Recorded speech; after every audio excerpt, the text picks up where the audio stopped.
What up, everyone? Welcome to yet another Warski Live. How you all doing? We got a very interesting episode today. We have Geek Through helping me out moderate. What's up, Geek? What's up, man? Chillin'. We have JF. How you doing, brother? Hello, I'm glad to be here. Yeah, and we got Destiny. What's up, man? Hey, what's up, buddy? Chillin'. There's been a lot of things happening this week, and a lot of shit happening on Twitter, and we're gonna be talking about that right now. I just want to say to everyone who's watching right now, truly apologize about last night's stream. You know, I wanted this open door policy, but obviously there's some people who I have to vet before coming in here. So I'm gonna definitely be a little bit more harder, and if people are doing this muting other people bullshit, I will be banning them from ever being on the show again. So truly apologize about that. That was Geek. You were there, right? Oh, yeah, I was sort of half watching. I was traveling from New Jersey, but yeah, I think I was in Atlanta airport and I was listening in. Yeah, it was oof, pretty bad shit. But yeah, so we're gonna definitely be moderating everything a little bit more better to keep everything in order. Now, the reason we're all meeting up here today is because throughout this week we have been on a topic that's pretty touchy. It's called race realism. I'm sure you've all seen us talking about this. We've had many discussions with many people. And Destiny, I saw you on Twitter. You were, I think you quote tweeted Amazing Atheist, TJ Kirk, because he was talking about the race realism thing. And you were sort of just talking about like, oh shit, this is now what the skeptics are going to be talking about. And you ain't really happy about it, are you? I'm not so much talking about it, but seeing everybody get flipped over to the race realist side because one person comes on and says something that seems kind of agreeable, yeah. So what do you think, by the way, just before we talk about that, what do you think about all this shit that's been happening with the skeptic community anyway? I don't know. It's pretty funny, I guess. It was really funny because Jeff Holiday, one guy. So I'm pretty big on like the non-deplatforming thing. Like I like everybody. If Sargon's Twitter account gets banned, I usually I make a tweet like it's sad that his account got banned. I don't like seeing people get banned from platforms where they can talk to people. There was one guy on one post on my subreddit where he posted something like, hey, like if you don't like these guys, they're violating the Patreon TOS or whatever, you should report them. And Jeff like started bombarding me with messages on Twitter like, oh, Destiny, you're supporting this horrible behavior, blah. And I like didn't even know this post existed. So I think it's kind of funny now that Jeff was like literally on a Discord server like doxing people because he didn't like their political beliefs.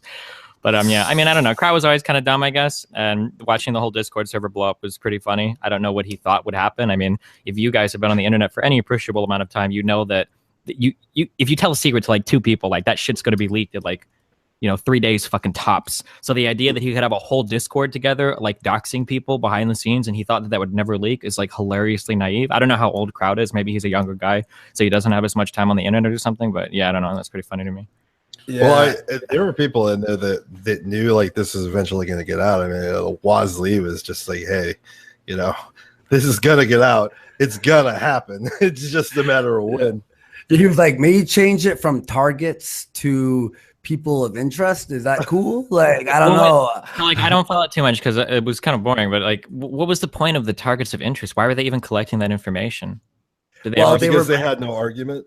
But what was their reason? What was their given reason for collecting the information? Well, from what I saw, there was a few more things leaked to me. I actually spoke to a few people who were on the server last night or this morning because I was up all night. But from what I gather is they just look. Okay, the one dude I talked to last night, can't remember his name in particular, but he was actually proud of what they were doing.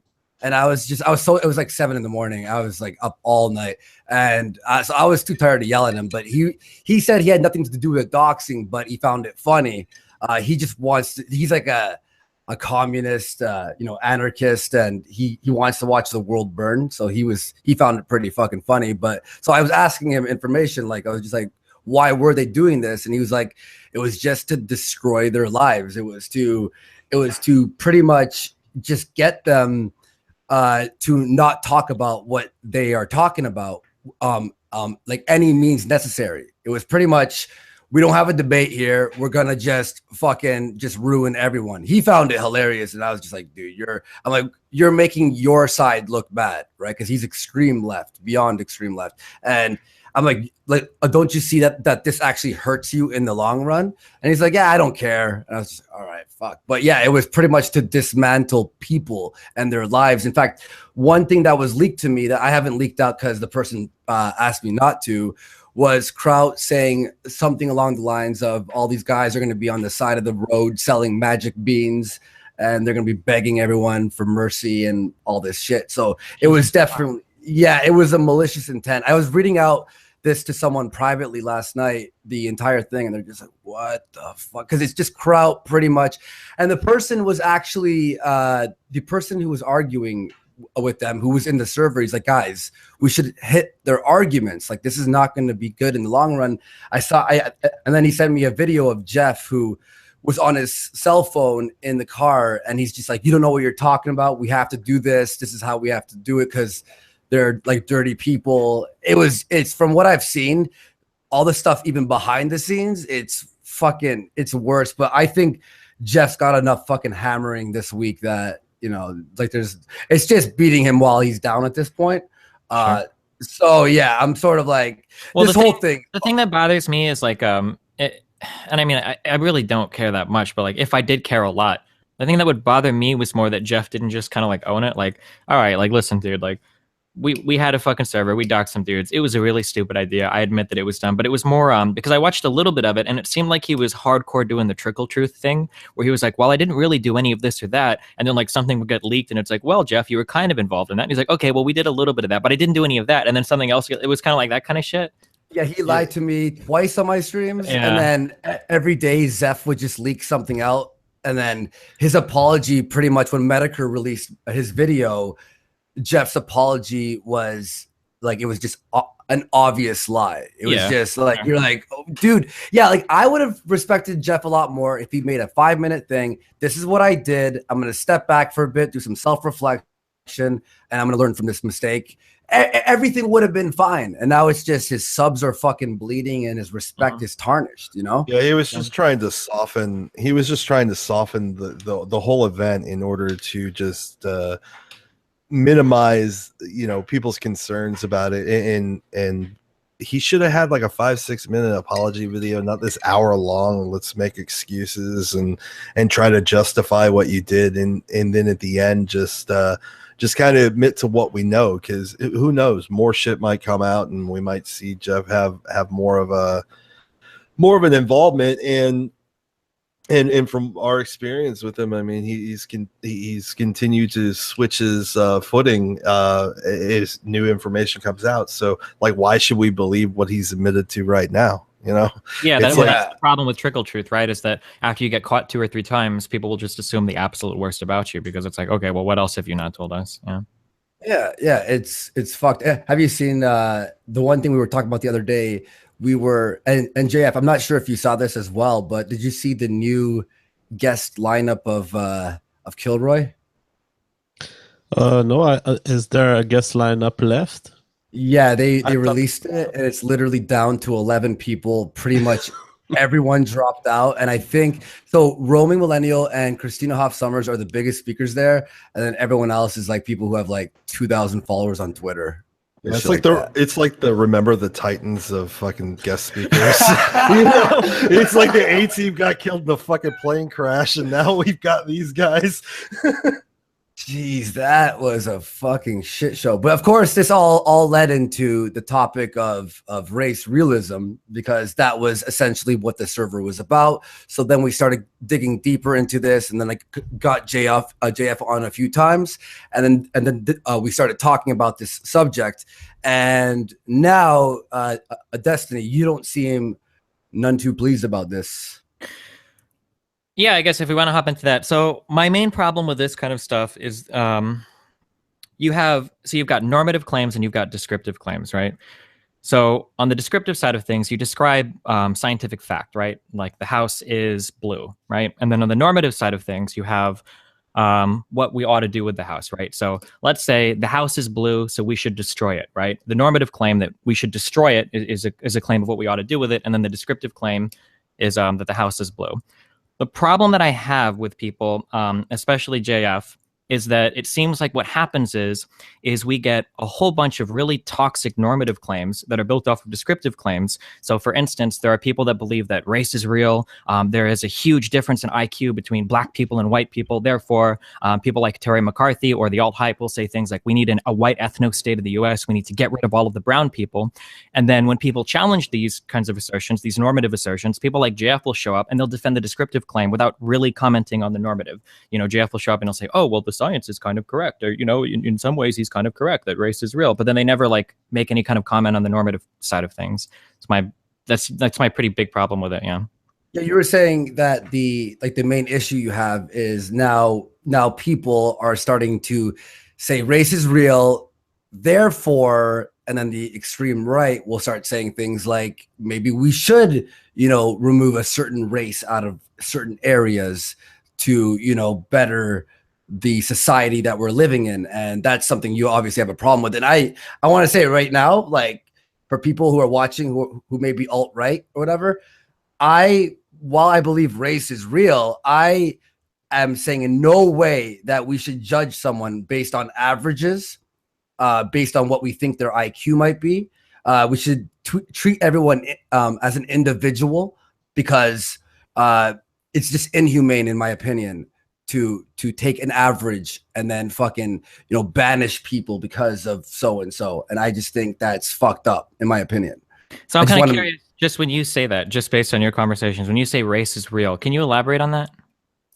Well, yeah. Well, looking at all the different races, there are a lot of differences within all the races, such as bone structure, certain races being more intelligent. Sorry, what? With black people, I mean, they have a higher increased chance of having sickle cell anemia. I mean, so that's not well, but so even that's not that's a genetic difference in a race, and but that's not. I mean, so well, firstly, that's not necessarily true. So the sickle cell anemia. So that particular thing that you're talking about is really only impactful to blacks that lived in the sub-Saharan region. It was like a response developed to malaria. So there are plenty of black people that don't have that innate defense, or I'm sorry, that right. But as an average, that will show that is a common. Yeah, sure, but this is the problem, right? Is that I could show you a white person that would have this trait, and I could show you a black person that doesn't have this trait. So what is the usefulness in saying black people have this thing and white people don't? Well, I think we're talking about averages and the probability. You know what I mean? Yeah, I mean, there's always an exception to some sort of rule. I mean, some of those developments are environmental, but they're Yeah, there are genetic differences. Yeah, so you can find some genetic differences. I guess my only question is what is the value in recognizing this difference, right? Like in a hospital, you would never say oh, well, he's black, therefore this. You would do some sort of sequencing, or you would take a test to find out, what the exact answer is. You would never classify people in this way, right? And then there are differences we have, for instance, blood type. Do you think that people of blood type A should be a different race than people of blood type B, or people AB or people O? Would you classify these people as different races? Sure, there could be differences, but is there any value in grouping them as entirely different subspecies or races of people? Well, the answer to whether there is value in grouping people, the answer is quite simple, is if my prediction is better than random following my grouping, then my grouping provides some information. I don't think that Geek Tulu was presenting a case where every black people has sickle cell anemia. He's just saying, if you divide people into the group black people versus white versus Asian, you will end up with the group of black people being more likely to have sickle cell anemia. That's information that can be useful to a doctor, that can be useful to people in general. I mean, some of the examples of the use, because here Stephen started with the question of normative claims. And it's true, I will admit this, I don't often comment on normative claims, but there's a reason for this. It's that my opponents in the race realist debate are so stupid that they try to fight me on the factual ground. They are so bad at what they do that they come on the public space and they start claiming false stuff, such as race does not exist. Now, I'm happy to go on that ground today with Destiny, and I think that's why we're here. So let's dig deep into this. I do believe that there are some things, and these seem to totally reject the use of race in personal choice and discrimination. I do believe that there are instances of correct personal choice that you can do based on race, which is not something that I would personally reproach. I'll give you one example, and I'd like to hear you guys on this. Is it fine for you guys to have racial preferences in your sexual preferences, to have certain races of people that you prefer having sex with? Yes, I'd say so. Because it's more of a natural thing of who you're attracted to, I guess, right? Like people who have like yellow fever, are down for only Asians. I have a few friends like that. And no one finds that racist. So, I mean, I'm sure there are people out there who'd be like, "Oh my God, you're fetishizing Asians," but it's just they prefer Asians or something, right? Yeah, I'm a white dude, and fucking I love olive skinned women. Like, period. There's just something about it. Okay, before we get too far down on this topic, so earlier you said if my grouping is better than random, it can give me some information. So I don't disagree with that. But if your grouping is better than random, that doesn't give you a reason to create a separate race of people. So for instance, if I were to group people based on height, I could probably make some predictions about these people, or by weight even. Actually, that would be a better one. If I group people by BMI, I could make predictions, pretty accurate predictions about the health of said people, especially in regards to things like diabetes or hypertension. But just because I would have a group of people that are above a certain BMI, I wouldn't, by extension of that, say, well, here is a different race of people, right? No, it's true, and it's not based on the information that we can obtain on certain diseases like sickle cell that we classify races. Races, they were first classified really from observations, from visual observation, and then later, in fact, within the last 2 decades, we've begun having genetic data that seems to confirm that the general group that we characterize as blacks, whites, Asians, they do refer to some genetic reality. And in fact, when we place all the genetic information that we get on humanity into a computer and we ask the computer to separate these groups as best as he can, of course the races come as a natural division that the computer finds quite easily. So somehow the recent data on genetics in humans simply confirms the old idea of race that we had. Of course it's not a 100% clean boundary. Of course there is race mixing. Of course there are people who are white who do have genes that come from black ancestry. That's all fine because we recognize that we have millions of ancestors in the end, and so we're all a mix of genes. But that doesn't mean that the categories are meaningless. In fact, from a genetic standpoint, we can tell with pretty high certainty where your ancestors come from based on your genes today. Okay, so firstly, the claim that this is something that you have to elaborate on because I don't think even you believe this. You say that genetic information today confirms old ideas of race. So old ideas of race, what do you mean by that? Because there were extreme claims made by phrenologists, for example, in the past that are definitely not confirmed by... Yeah. So I just mean the instinctive division that we've made of races, the idea that black people differ from Asians, that Asians differs from whites, and that Native Americans, for example, are distinguishable from the 3 other groups. So that kind of idea. What I mean is that the subdivisions that we've made based on visual characteristics of facial appearance were not completely wrong. We were not beside the track. In fact, genetic information confirms that these divisions exist. Okay, but even if these divisions do exist, even if you can cluster genes in some way to say that, like, well, this ancestry probably originated here, or this people's ancestors probably originated here, what is the argument for, it seems like that you don't have these clusters of genes that describe important traits that would make them worth classifying as a different race of people? Or do you think that there are traits that exist, that like phenotypes that can be described by gene clusters that are unique to ancestors of people? Oh, well, I mean, we have some cases of characteristics that are specific to a village or to a given subpopulation, and that for which we have genetic knowledge. One example is a special disorder that affects my people, actually, the French Canadians. We have a genetic disorder that really emerged in Quebec, and we know exactly the line of families. We know pretty much everyone who has that disorder. It's a handful of people. Those are very rare genetic diseases, so they're easily tractable.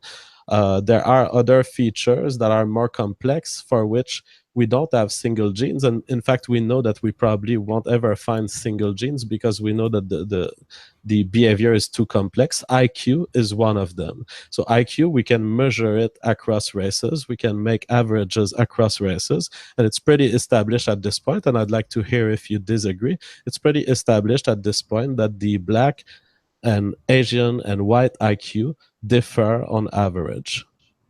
Okay, so firstly, just to speak to your first thing, so you keep going back to these very precise geographical things. I wouldn't disagree on this, but this, you must understand then that this is different than race then, right? That if you talk about small geographical subsets of people, this is a different grouping now that you've moved to, which I would agree with, versus race. We can go back to the sickle cell example, where there are specific African Americans that lived in specific geographic areas that were exposed to malaria that developed this thing. But the grouping here then falls on geographic lines, not on racial lines, right? Yeah, so what I explained, and I'm currently preparing a video about this. It's true that I've never talked about this on the public space, but I'm currently preparing a collaboration with Mati Buddha. And what I explained in that video is the idea of race realism is not a statement about the number of races there are in humans. In fact, I recognize that we can divide humanity in 5 races or 600 races.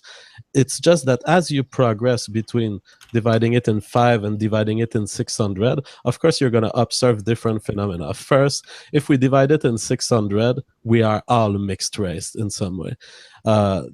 If you divide it in 5, then maybe some of us are not mixed race, at least in terms of the majority of our genome not being mixed race. These are arbitrary choice, and I recognize it.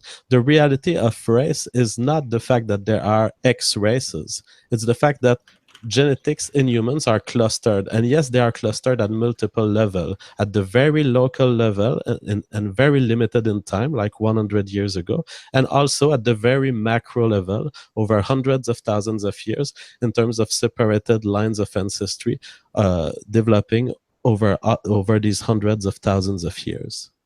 Okay, I don't disagree with most of what you've just said, but this is not what most people that talk about race realism say. So when you say, for instance, that whether we divide into 5 or 600 races, that's something that I obviously can agree with you with. Different genetic clusters will lead to different types of phenotypes that can be classified in whatever way that you want to.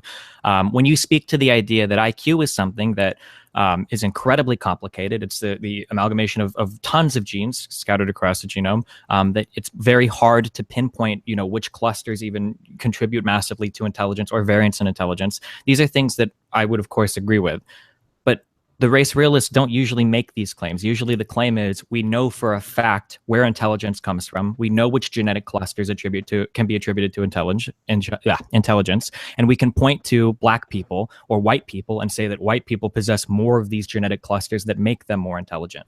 Do you recognize that most race realists would claim that difference in IQ between Black and white people, that is a genetically intrinsic thing, that it's not something that's influenced by anything beyond like intrinsic genetics, the variation?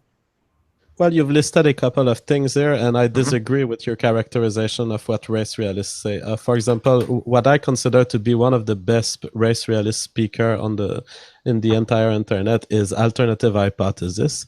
He does not state that we know the genes that underlie intelligence. Now, he does state that the gap in IQ that we observe between Black, whites, and Asians is likely to be of genetic origin. Now, that's a different statement from saying that we know the genes and that we know how they affect the IQ through physiology. If I may just butt in for a second and read some super chats here. So we have Pop TV, $2. Fuck him up, Frenchie. Ragnar Alberhart, $2. Hashtag Kumite, hashtag Blood for the Blood Gods. Simon Scola, $5. I actually liked Destiny when he debated no bullshit and patty politics. However, now he just uses Talmudic tactics and acts completely disingenuous. White Slave, $5. Andy, have JF say this, please, and listen very carefully. I shall only say this once. JF, may you say that? Listen very carefully. I shall say this only once. Thank you. Leo, a Rider Storm, 10 New Zealand dollars, whatever it is. My first super chat ever. Thank you very much. I'm gutting that I missed the roasting yesterday. No, you didn't. You did not miss anything. Don't you fucking worry. Could you re-upload it? Nope. It's shamefully. I'm shamefully addicted to drama. It wasn't just drama. It was beyond that. Edwin Boyette, $5. So if JF says, please be kind and thoughtful with normative claims, then your main point is nullified and all you have left is minutia. You know what? I have no idea what that means. Well, what that guy was saying is that if JF would go forth to make positive normative claims, that I wouldn't have an issue with JF anymore, is what that guy was claiming. Okay. Code Guy, $5. Andy Geek, leave the debate to JF and Destiny. You are being shitty moderators. What do we do? We're trying to massage the conversation. Yeah. Get it going. Hey, Jesus Christ. Big Fat Brian, $5. BMI is not constant. BMI can be changed. And I'll read the last one here for now. Leo Ridestorm, $5 again. Thank you. I only want to fuck skinny pale nerds. I must be racist against buff tan guys, but seriously, people can't help who they're attracted to. All right, it's good, girl. Okay, so responding to JF, what you said about the alt hype, do you not see a problem with the statement that we haven't figured out exactly how genes can influence IQ, and we don't know which loci or whatever, like the heaviest IQ contributing genes are from, but we know it's the genes? That type of descriptive claim doesn't make you uncomfortable? No, it doesn't make me uncomfortable because I know the scientific tools that allow us to make these claims. The scientific tool that allow us to understand that IQ is highly influenced by genes is twin studies. That's actually one of the tools. Twin studies allow you to determine if something comes from the genes without knowing what the gene is. Do you understand with this statement? Do you agree with this statement? I would have to look at the specific twin study because it's not necessarily true. Well, the function of a twin study is always the same. It's to distinguish the environmental effect from the genetic effect. And you typically do that by comparing monozygotic twins who have the exact same genes and dizygotic twins who only share 50% of their genes. Yeah.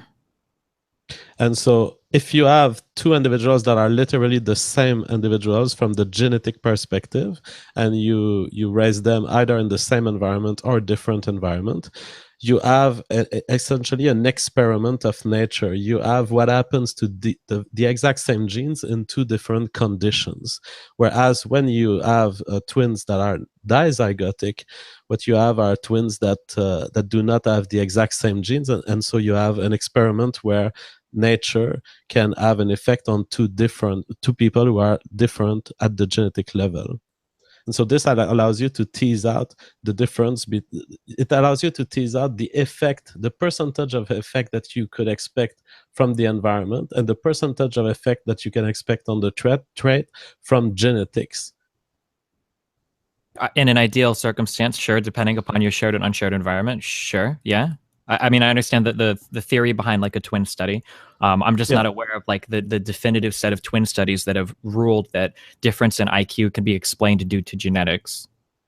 Yeah, so these studies repeatedly shown that that IQ is influenced by genetics, and that the percentage of variance in the populations that are studied by these twin studies is from 50% to 80% explained by variance in genes rather than variance in environments. What is that study, or rather like a collection of them? I'll go look them up after because I'm not familiar with these.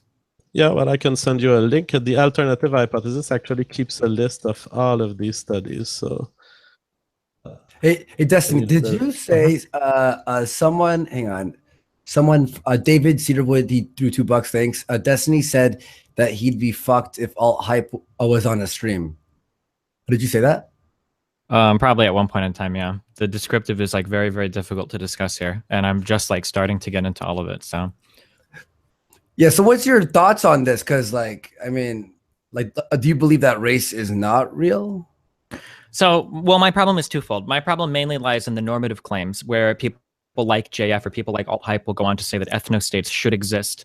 And these types of normative claims, I think, are really bad. Even if we were to see the entire descriptive claim that there is some difference between races that could be accounted for genetically, even if we assumed that, I think the normative claims are still bad. But I don't think the descriptive claims have been settled at all. Like, yeah, so it's even more damaging at that point. But do you think that people just not talking about it would be better? Because, like, I mean, I know what you're saying. Talking about it is good. My first and foremost, my goal of everything is to find more truth, right? When I do research or when I have discussions, is to get closer and closer to the claims that are true. And I think most people should value conversation that way. So I think there's value in discussing it. It's just that there's a difference between like, let me give an example, and then two types of people that could approach this example. Okay. Sure. Let's say that I was an intelligence researcher. Okay. And let's say that I wanted to create a world where everybody was living together and working in the optimal way, right? Because when civilizations work together, we tend to thrive together. Typically, that's how human history has gone. So I start researching and I find, hey, okay, well, there are intrinsic differences in the way that, phenotypes are presented across populations of people. I'm going to use this understanding in order to help as many people as possible. For a real world example of this, we can use dyslexia, right? Dyslexia, if you had dyslexia a long time ago, it was pretty shitty. You're probably going to be a really shitty reader if you even learn to read or write. Whereas today, if we can identify a child early on with dyslexia, we change the education a little bit and they can read and write just as quickly as any normal person, right? So if I was coming at the research from a compassionate point of view, that would be my goal, okay? I can identify differences in races, that can be attributed to like an entire cluster of people, right? That I can find these and then I can use that information to better all of mankind.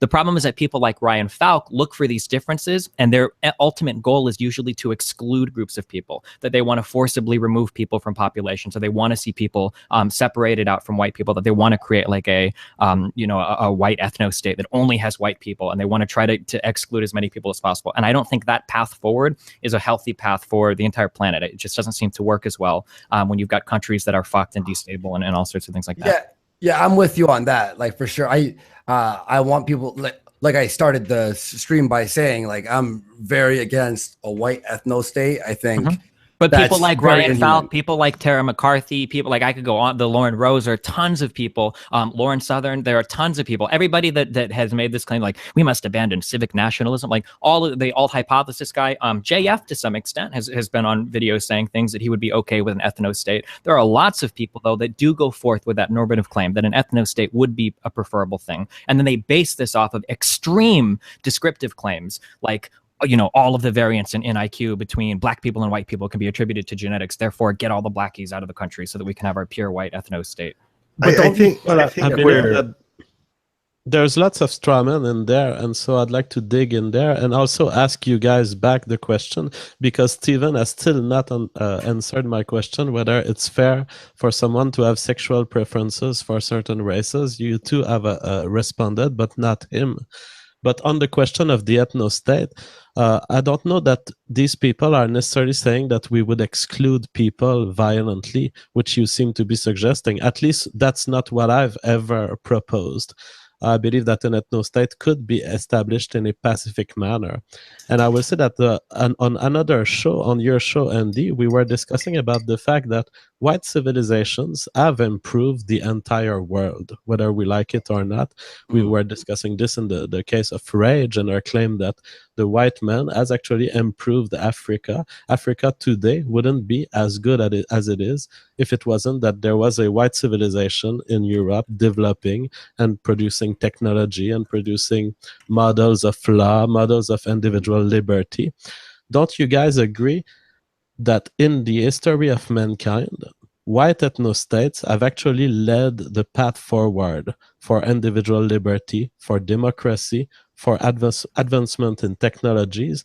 Don't you think that there were, like the white ethno-states such as the US as it was founded, or many European countries as they existed within the last few hundred years ago, don't you think that some of the best things that were produced on this planet and that have improved the entire planet come from white ethno-states? From what I've researched, yes, it's a bit, people would hear that and think it's racist, but it's racist but true. You know what I mean?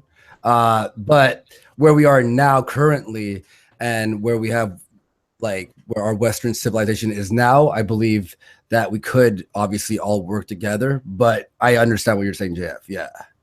How about you, Destiny? What do you think? So, okay, so because I'm sorry, I haven't responded to your one question yet because there's still pre-stuff. I don't want to jump into later things about whether or not you can date somebody and have it be racist or not. So for the first thing, and this goes back to my central problem with you. You say, I have not advocated for a violent ethno-state, but I've listened to you talk to Ryan, and you've said that the highest chance of an ethno-state occurring is usually out of like violent circumstances, that it's usually once things have gotten really desperate that these ethno-states will emerge. And you should know, I don't know if you do or not, but you should know that when you implicitly support via your descriptive claims groups of people that do advocate for the violent removal of people, such as like Tara McCarthy or these other more extreme race realists, that even if you yourself aren't in favor of a violent ethno-state, if you're willing to back up all of their descriptive claims and then say, well, yeah, I'm in favor of an ethno-state, that people are going to look at that as like your tacit approval of a violent ethno-state. That could be a realistic way to interpret your point of view. There are many layers of falsehood here. Okay. First, I do not think that Tara McCarthy has advocated for the removal of legal citizens from her state violently. I believe that the only thing that where she advocated violence was against illegal invasions of her country. Can we, that claim in particular, I have a 2.5 minute video. Can we watch it? It'll take 2.5 minutes. Sure. And then I'll read super chats in a sec, but go ahead. Am I able to chat in this or in our discussion? What do you mean? Like, can I put a message to you guys in this Google Hangout? Is there like a chat somewhere? Yeah. The chat to the right. Okay. On the top left there. Hey, Geek, do you know how to? Are you able to play that through Voice Meter? No, I don't have Voice Meter set up. I need to actually get on doing. Can we can all just start it at the same time and then watch it from start to finish? It's 2.5 minutes. It's pretty quick. Sure, and then I'll describe to everyone what we're listening to here. In fact, I'll put the they should be able to hear it. Okay. No, because this is Hangouts. I'm getting my OBS set up for next week to get this shit. So I'm gonna spam it in the chat here. So everyone, there you go. Spammed in the chat. Click that link. We're gonna watch that right now. All right. 3, 2, 1, go.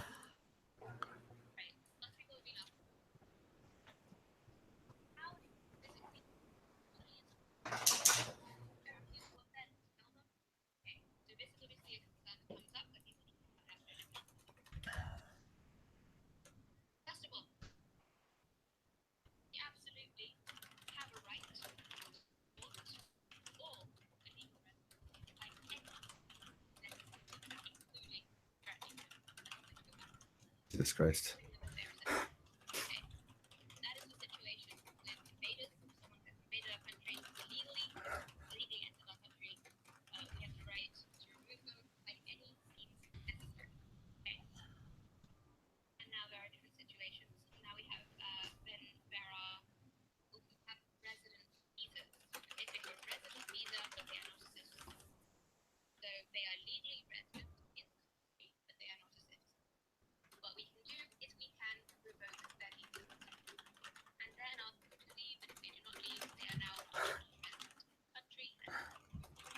Hit the link, guys. Hit.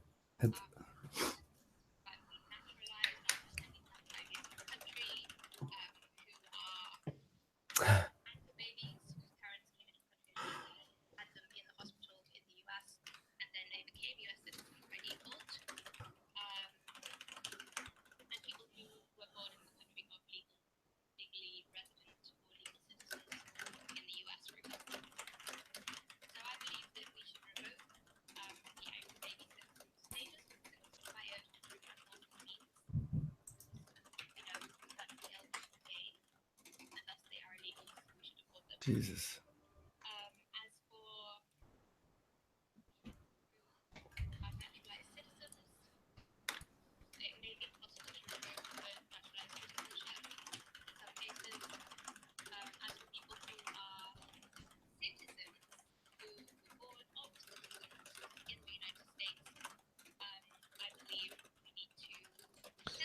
See. All right. So first thing to everyone. Yeah. Sorry. I'm getting. Oh, sorry. Okay. I'm getting. I'm getting voice meter set up next week. We have an OBS new setup that we're going to do so we can actually play the video. So I sent the link there. I'll put it for anyone who's interested watching this post it being live. I'm going to put the link on the bottom of the description bar. But that was Tara McCarthy. Destin, do you want to just give everyone a quick rundown of what we just watched? So here's the quotes, and I'll focus on the first one since this is what I'm sure JF is going to anchor his entire defense of this on. But she begins in the beginning by saying, "We absolutely have a right to deport all legal residents by any means necessary, including threatening/killing them."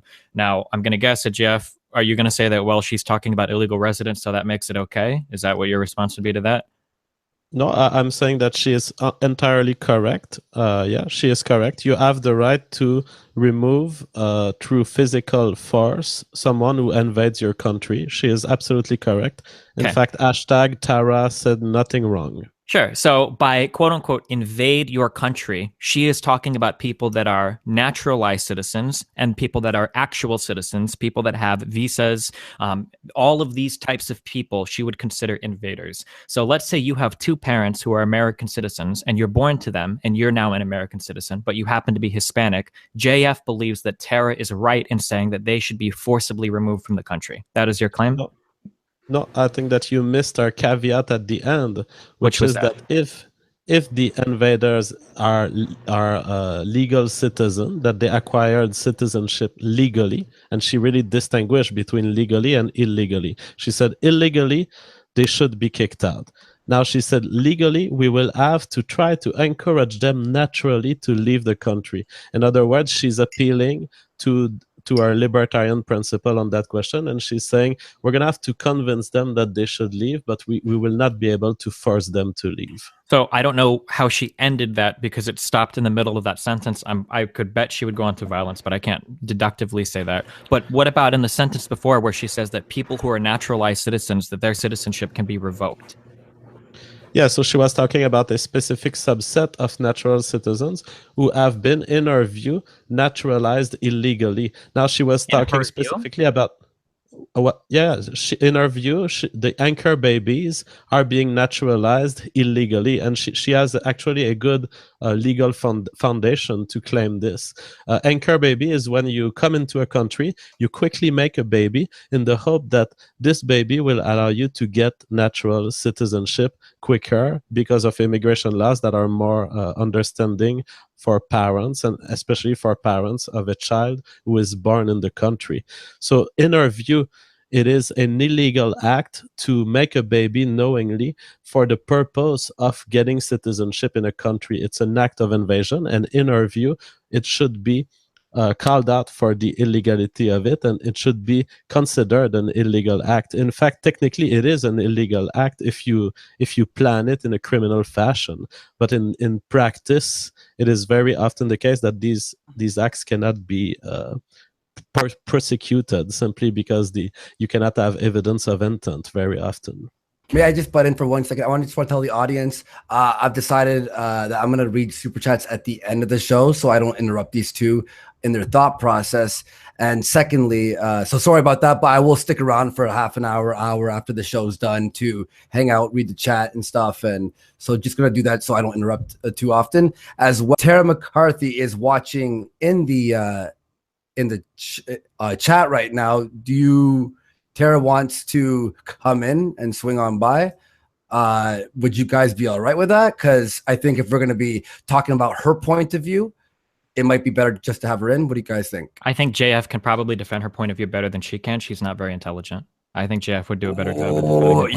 Yo, internet blood sports. Who's down? So speaking very clearly to what you just said, JF. So Tara, follow me. By the way, follow me. I'll follow you back, and I'll send you the link.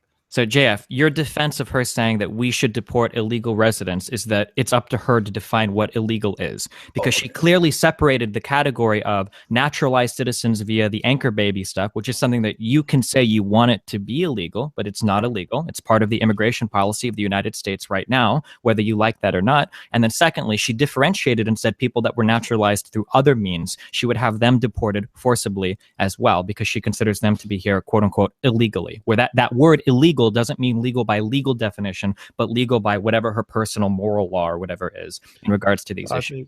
I think you missed the end of that statement. The end of that statement is that she distinguishes between two kinds of naturalized citizens. One of them has obtained their status illegally, and she says they should be deported based on the fact that they have committed illegal actions. The other portion, which became citizens legally, through legal means, she says we would just have to encourage them to leave, but we couldn't force them. So she's not suggesting. Why would she make a video saying that people that are here illegally need to be punished under the law? That's not the purpose of this video, and that's not what she said. She specifically said people that were naturalized through other means. If they're naturalized through a legal process, they're a legal citizen. How could you tell them that they have to leave without using some sort of extra legal procedure or having her own arbitrary definition of what is legal or illegal? Yeah, I think you're just confused there. She's just appealing to their willingness to leave the country. Oh, Jeff, didn't she say in that video that that we should give financial incentive for people who are legally born here to leave? At the very, very end, that was for her last group of people. Yeah. Okay, but the thing is, if there is a group of people or a certain group of people that are in your country illegally, so is your stance that we should say, hey, would you please leave? And they say no, and we go, no, all right, and just leave it at that? No, we have to enforce laws that we've created to keep our society functioning the way that sure. So these are weasel words. No one is talking about not enforcing a law. Nobody is talking about letting illegal stay. She's very specifically talking about people that are in the country that are of the wrong race that she feels shouldn't be here. That's why she's talking about that is a straw. Hi, I'm actually here if you want to hear my opinion. I don't think she's talking about race. I think she's talking about illegal citizenship. Would you like me to state my opinion, or do you want to keep stating it for me? I'd rather state what's in the video than hear you weasel out of it. Okay, that's a 2-minute video from 2 years ago.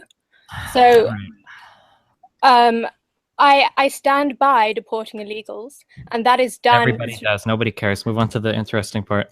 That is done. I just want to clarify that when I say at the point of a gun, that is basically meaning what ICE does already. So that's nothing new.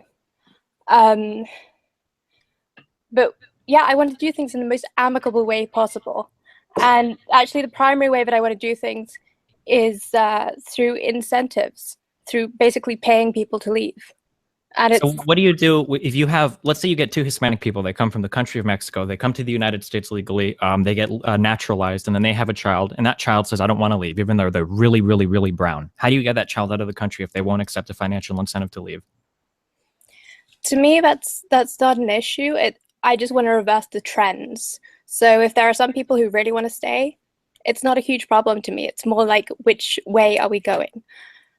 Are we maintaining the main group of the country, or are we actually working with policies to get rid of the main group?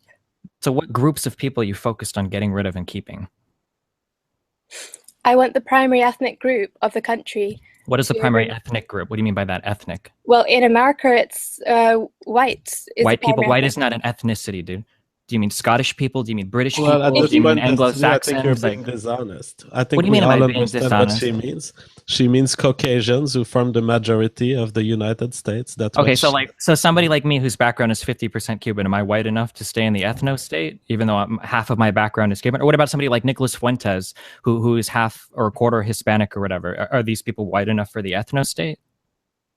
Well, if you ask most people who are involved in what I'm doing, people like Greg Johnson, who has various different articles about this on his website, you know, it's there are degrees of difference. And the people who are most different to us, for example, sub-Saharan Africans who have literally just flown over 1 generation ago, would be first priority to encourage them to move back to their ancestral homeland. And it would go like that. Okay, so what is the ultimate goal? Like, what is the ultimate group of white people that you want to keep? Like, what is that group of white people? They're just people that look white, or? Well, as I've said elsewhere, I'm not working towards a specific, like, oh, things are going to be like a utopia when we have X percentage white people in the country. That's not what I'm doing. I'm simply trying to reverse current trends, which are going to lead to an obliteration of all Western countries if they continue. May I ask you something? Of white people as the majority demographic? May I ask you something? Why do you want only white people here? Like what's the reason? Like what's your points? But I just want to point, you guys keep strawmanning her. She didn't say only white people here. Yeah. She said a majority of whites. So why don't you address her on the point that she actually sure. It's very frustrating. It is, JF, I agree. Okay, sorry.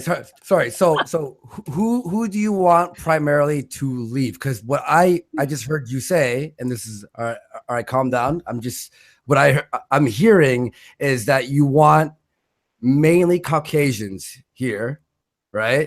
So why do you want that? What's your points, and why do you want that? Well, number one, if you look at the founding fathers and what they wrote, the United States of America was founded by white people, for white people. That's not true. You're lying. Yes, it is, and their posterity. Where did they write that? That's not true. Okay, you obviously don't have knowledge on this topic. Yeah. I have way more knowledge than you. I promise I do. No, you don't. If you're not aware of this, then I'm very much aware of this, okay? Firstly, that posterity is never defined as white people. Secondly, your current working definition of white people would not have matched any definition of white people that the founding fathers would have had. It would have been Anglo-Saxons, and you can find specific quotes by people like Benjamin Franklin that will describe people that you consider today as white as swarthy, which was their way of saying dark-skinned or brownish, right? Okay, you're really nitpicking here. Nitpicking? This it is central to clearly your says claim. free white men in the Constitution originally. So anyway, Alternative Hypothesis has an entire video on this. Can you explain quotes from the founding fathers that specifically describe like Spaniards and Germans as swarthy then? Can you tell me why they would explain them in that way? I believe it was actually in the 1920s they decided on their definition of white, and they decided that Asian Indians were not included. And what does the 1920s have to do with the founding fathers, Tara? Well, this is the history of the US, and it's I know, and it seems like you don't know it very well. So I'm asking you, where in the initial founding fathers did they have a definition of white people that includes all people that look white, and this is who the country should be for, when like 90% of them were Anglo-Saxons, not just generalized white people like you view them today? But Destiny, it seems that the point you're making right now is that they were poorer than Tara's own definition of today's ethnicity, of today's United States major ethnicity. Tara started by stating that America was founded by white people. Do you agree? No. Because the definition of white people is important here. Tara doesn't recognize, ironically enough, because of multiculturalism, Tara doesn't recognize that her working definition of white person is going to be dramatically different than the definition of a white person in the 1700s. You're the only one autistic enough to not understand that Tara's definition does not matter here. Do you agree that the founding fathers of America had a skin that was white, and that if they were to go to the grocery store today, someone would say, hey, here's a white person? Sorry, your mic is a little bit roboting right now. Do you want to just like try turning your mic off and on? That usually works. Sorry. My question here is granted, yes, our founding fathers were white. They were white. But the Constitution was designed, for all people to be created equally. It didn't say specifically one race. That's not what they're referring to in that point. When they say all people created equal in the Declaration of Independence, they're actually talking about there is no right to kinghood, basically. That's why they're writing that to the British king so that they can start their own state. That they're not talking about all people being equal. Obviously, they didn't believe that we had slaves, Don't you think that civilization has evolves and changes throughout, the years, and people get smarter and technology evolves and civilizations evolve? Therefore, like if we're going to look at the past and go with the past, then we still have, a lot of fucked up laws, a lot of fucked up things happening. Women wouldn't have the right to vote.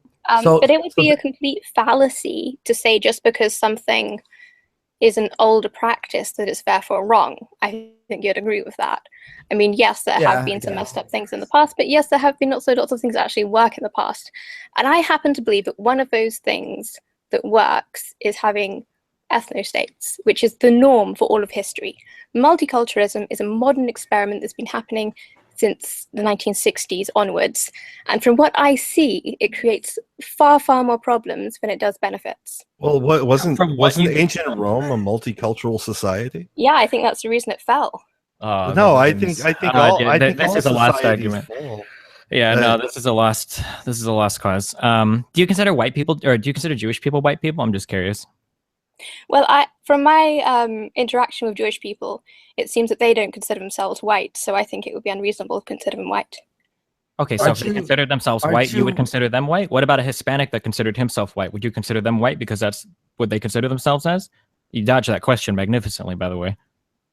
Actually, some of my friends who actually support this are partly Hispanic and could technically, be classed as Hispanic, but because they, they marry white people, they look white, they act white, they are pro in-group preference for whites, I have zero problem with them being here.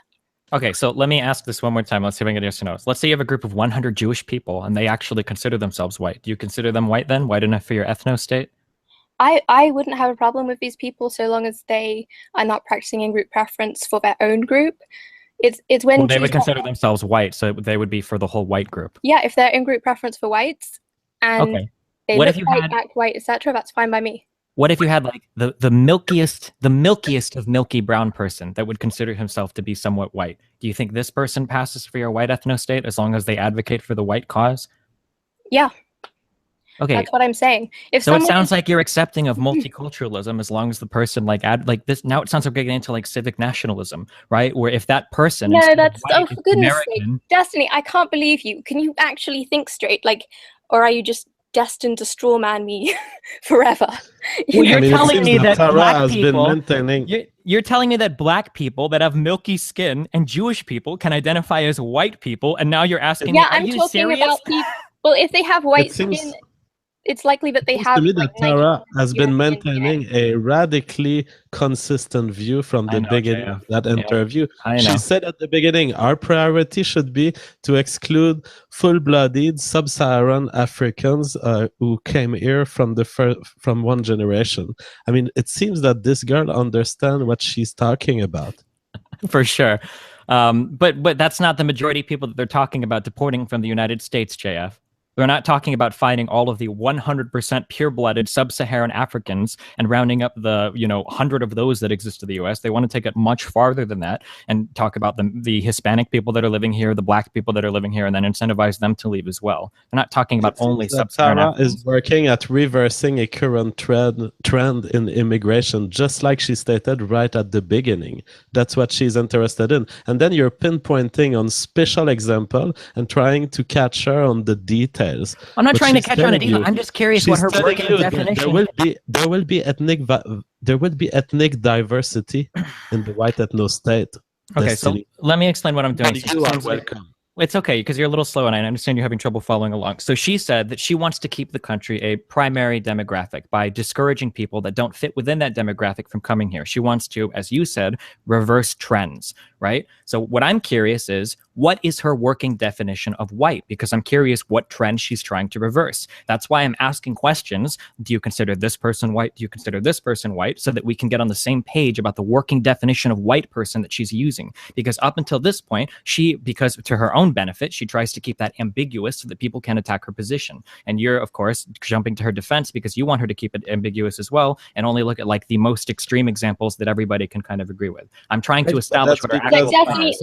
Let me just hop in for 1 second. Sorry, I'm just going to tell people in the chat, we'll do 5 more minutes with Tara, and then we'll get back to JF versus Destiny. And people are asking, why did you let Tara in here? It's because we were talking about here, and this is an open house for people to have fucking discussions about whatever, no matter what their beliefs are. I believe in free speech. That's why she's in here, and she has the right to speak. And I don't think us talking about her point of view with her not in here is fair. So yeah, we'll do 5 more minutes of this and then we'll move on. But go ahead, Tara.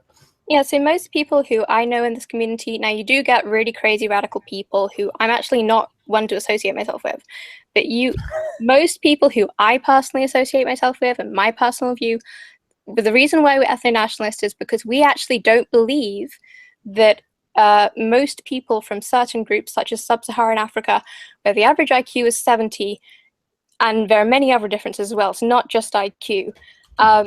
we don't believe that they can fully ever assimilate into our countries, into our cultures, into our societies. And this is just well demonstrated. Look out the window and you can see it for yourself. That's not an argument. You know, that look out the window, that appeal to anecdote is an incredibly stupid argument. Ton of statistics. Okay, what about the statistics that people that come from Africa to the United States are some of the most highly educated people here? That if you look at the average incomes, the average educational attainment of people that come to the United States from countries like Nigeria usually far outpaces even European immigrants. I mean, what data do you want me to look at, Tara? Yeah, they are an exception, and they're obviously, when they come over as students, that makes sense. But the vast majority, as we see them flooding into Europe right now, of sub-Saharan Africans, these are highly violent people. These are very low IQ people. They are not capable of functioning in our society. Okay. Look at how you set that up. Look at how you set that up, Tara. The people that come to the United States that come from Africa, well, these are people that are highly educated. You're pointing to my flaw in selection bias, which I agree with you there. I'm not talking about education. I'm talking about I'm trying to help you. Who come in on scholarships and things like that. It's like they are the elite of the elite. No, that's exactly what I was just saying. Hey, Tara, may I ask you a question? No, wait, because I want to finish this. Because there's a big problem. She acknowledges that there's a bias in the selection of the group coming to the United States. Because these are the best and brightest, right? These are the best and brightest. So of course, Stephen, those people are going to be doing better. But then when you look at Europe and you go, well, look at all of these illegal immigrants. Do you think middle-class people from sub-Saharan Africa or upper-class people are the ones illegally immigrating? No, of course not. You're applying a similar selection there where you're selecting for the lowest and most desperate people there as well. Why don't you acknowledge that? If you take an average sample of sub-Saharan Africans, their average IQ is 70. Period. Yeah, of course. But what does this have to do with any of the arguments that we've been making? If I take an average sample of IQ of people from a small dumbfuck town in Alabama or some shit, it's probably going to be very low compared to... This is what I wanted to ask her was, okay. So also, nice dodge on that question. Sorry, go ahead, Andy. Okay, dodge. You know how... So basically, Tara, like you want mainly white people here, primarily because what, IQ, they function better in society? Is that why? Yeah, well, it is really quite a deep question. You know, I don't feel I can quickly go over this, unfortunately. Well, no, it's fine. But my question is the answer is because brown people are scary, Andy. Can you please stop, Destiny? You are so immature. I can't believe it. Hang on. So it is internet blood sports from time to time. So Andy, could you turn up the contrast or turn up the brightness on your camera because you're looking a little scary right now. I don't know if you got a lot of Italian in or what, but holy shit, man, I'm getting a little nervous in here. I'm Portuguese. But okay. I want to bring up one thing, Tara. Like, if we're going to be deporting people who can't function in society, should we deport white people who have low IQs and cause a crime as well? Well, because they're not functioning in society as well. The idea is I am pro-eugenics, pro-voluntary eugenics, pro-voluntary eugenic policies. So that's the idea of how to deal with the less functional members of our own group. Of course, we have problems within our group. The problem is we bring in far more problems when we import them from other nations. And, for 10,000 or, it depends on your story of evolution, but for tens of thousands of years, we've been functioning as a group, as Europeans. And we have different places, different classes, different roles in society. And it's kind of worked, generally speaking. The problem occurs when you start bringing in all sorts of other groups that have different interests, different in-group interests.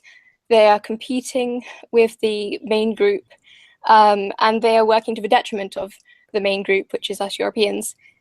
And I'm just saying it's just not in our best interest, and we shouldn't do it. I have a real quick question. I don't know a whole lot about you, Tara. I heard your name. Are you an American citizen? Why are you asking that question? Well, I mean, you're speaking for my country, so I was just kind of curious. Like, are you in my country, and do you see these things? I'm trying to figure out, why you have a perspective about American, immigration. I'm just curious. I just wanted to know. Sure. So personally, I consider myself to have a genetic interest. Well, but you're dodging my question. I'm asking you, are you an American citizen? I'm marrying an American, and my kids are American citizens. You're kind of like, you're getting naturalized here? You're the exact kind of person that we would want to kick out. That's not even worth an answer. It's true. You're a foreign invader coming to my country, marrying somebody to illegally invade my land to procure citizenship? This is disgusting. Hey, Tara, like, honestly, I could see, like, your point of view. I don't agree with it. However, I see what you're saying, but Destiny and Geek Cthulhu just made a fucking massive point right now. Massive point. What is their point? The point is she wants people who aren't American citizens to leave, yet she is not American herself and is marrying American citizen. She never mentioned that she's totally against immigration. She says that immigration should take into account the possibility of these people adapting to our society in a way that is positive for both the society and for themselves. That's Do you not think true. that she qualifies as one of the immigrants? It's based on race, JF. Answer that question. Race. Do you think that Tara is one of the people who could qualify under her definition as someone who would oppose or who would have a negative effect on American societies? I don't think so. At least not by our definition, and in fact, not by mine. And so she would be a positive addition to any society. Thank you, JF. Well, to me, it doesn't really matter. I may not even live in the US. We might move to Europe. It's not really a huge deal to me. I personally speak on American politics because everyone's interested in it. Frankly, as an American, perhaps you don't understand, but America is a world superpower, and it's pretty much the leader of Western civilization. So we all I think all white people have an interest in the well-being of America. And in addition to that, there are so many European countries. Of course, I do tend to talk about news events in those countries and policies. But overall, the points I'm making on American policy can be applied across the board. They can be applied in Australia, they can be applied in the UK, they can be applied in Ireland. So to me, it's almost like I just use the US as just an example. And because most of the people listening are Americans, it makes sense. I agree. What she just said is very untrue. Hold on. You cannot compare immigration to the United States to countries in Europe. It works very differently because of the oceans that surround us. So that's not necessarily true. For instance, as she herself pointed out, Africans or Chinese people that immigrate to the United States are being selected for based on... No, they're not. You have diversity lottery. The general principles are the same. I feel... Wait. I'm sorry, do you agree or disagree with what you said earlier? That most of the Africans coming here are coming from the most educated backgrounds? No, I'm talking about a specific group of Africans that you're talking about, the intelligent ones. Not a specific, any African that come. If I select for people coming from Africa to the United States, there's a decent chance that these people are going to be very educated. Just because the only people from Africa that can get to what proportion of Africans happen to be intelligent when they're coming to the US. So do you think unintelligent Africans are just making the swim, or what? How do you think they get here? Well, they can just fly in on a tourist visa and just stay. It's not that complicated. Oh, honey, oh my God. Do you think the average broke as fuck person just buys an international flight and comes to the United States and just lands here? Well, if you've been to New York recently, you might notice that most of the people selling hats and things on the side of a road are illegal Africans. So there's a huge population of illegal Africans in the United States. Do you have a news story or something I can look at that's not from the Daily Caller or Breitbart? I'd be very interested to hear about all of these. Well, I bump into them in New York. I don't care who you bumped into, dude. So. Your anecdotes. And Destiny, let her respond. Okay, I don't care about the personal story. I ran into one time. What does that mean? That means nothing. I see them every single time I walk down. I don't care what you see, dude. On the side of a street. Anyway, look.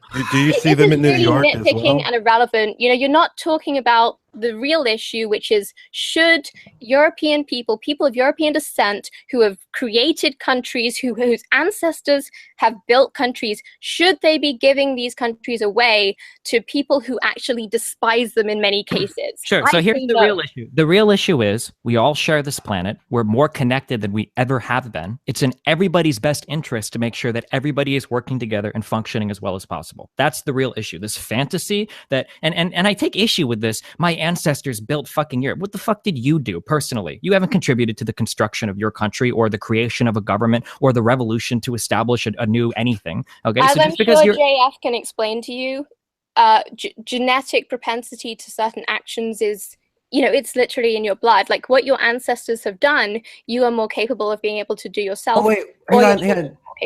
Sorry for interrupting, but then that means then Black people who say you made us slaves, then we should take that into account as well. We should be, oh yeah, you know what? Yeah, I was a slave owner because your ancestor was a slave and my ancestors owned slaves. To my knowledge, only about 1% of white Americans own slaves, so it's not a huge deal. Still, what you're she's doing, correct. She's correct. Yeah. It's probably not a genetic characteristics of white people. That's not a. But that was so bullshit. The phenotype of owning slave could probably only exist in a society where that phenotype is supported by phenotypes of other people around them that would agree with that idea. That's total bullshit, Jeff, and you know that's bullshit. If there was a phenotype for a slave owner, that phenotype could not manifest itself in a society unless the other people around it tacitly agreed with it. Unless that single phenotype was able. Most of societies and races enslaved other races stop you from doing something. It's not because people around you don't stop you from doing something that they have a genetic propensity to like that thing or to support it tacitly, as you say. There is not necessarily a moral duty for people to revolt against slavery in a society where slavery is just being tolerated because it's being enacted by the most powerful people in that society who can afford slaves. That's very different. And as far as the genetic statement of Tara goes and how it relates to that statement, I fully stand by her statement. So when we have the Civil War, why weren't the 1% of slave owners just thrown out? And then people are like, oh, well, fuck, we don't want to go to war. Like, you just take, because not all of us are slave owners. It's very, very few people. Just take the slave owners and we'll be at peace. Why would the entire South go to war? If you really think that whites have some kind of genetic propensity to slave ownership, you should have a problem with Africans because they're selling slaves right now.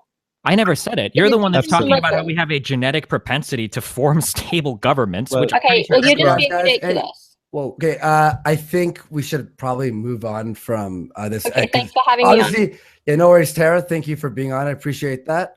And yeah, we'll talk to you soon, maybe in the future, if we're ever on a discussion about this. It'd be interesting to have you. Yeah, because even though I disagree with you, it's still interesting to hear the other point of view. So thanks for being on. Ways that we could export every brown person from the country.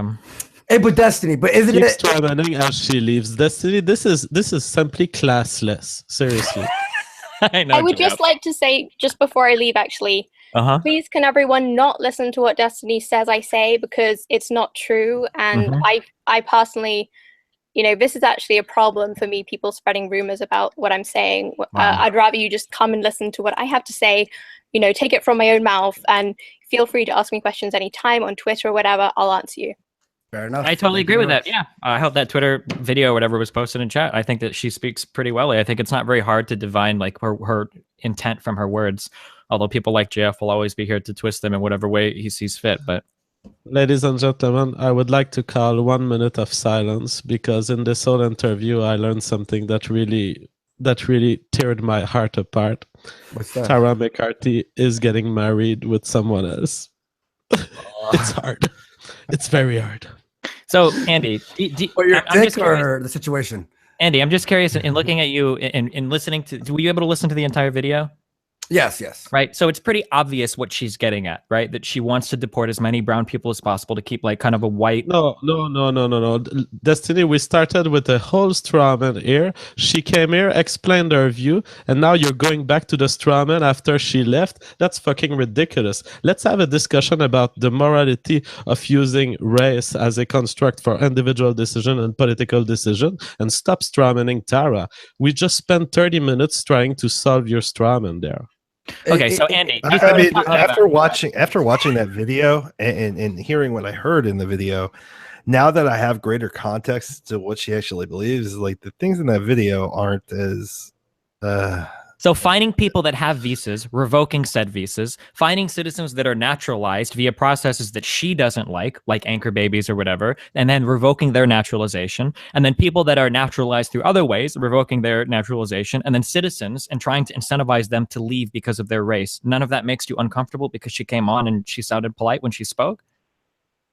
Oh, I was completely honest. I'm against deporting people because their skin tone, and the question I asked her about, should we start deporting just dumb white people or white people who cause crime? Or let's say there's an area in America that has a lot of violence and mainly white people because it's just more uneducated or whatever. Should we just, nuke it or just force everyone to leave?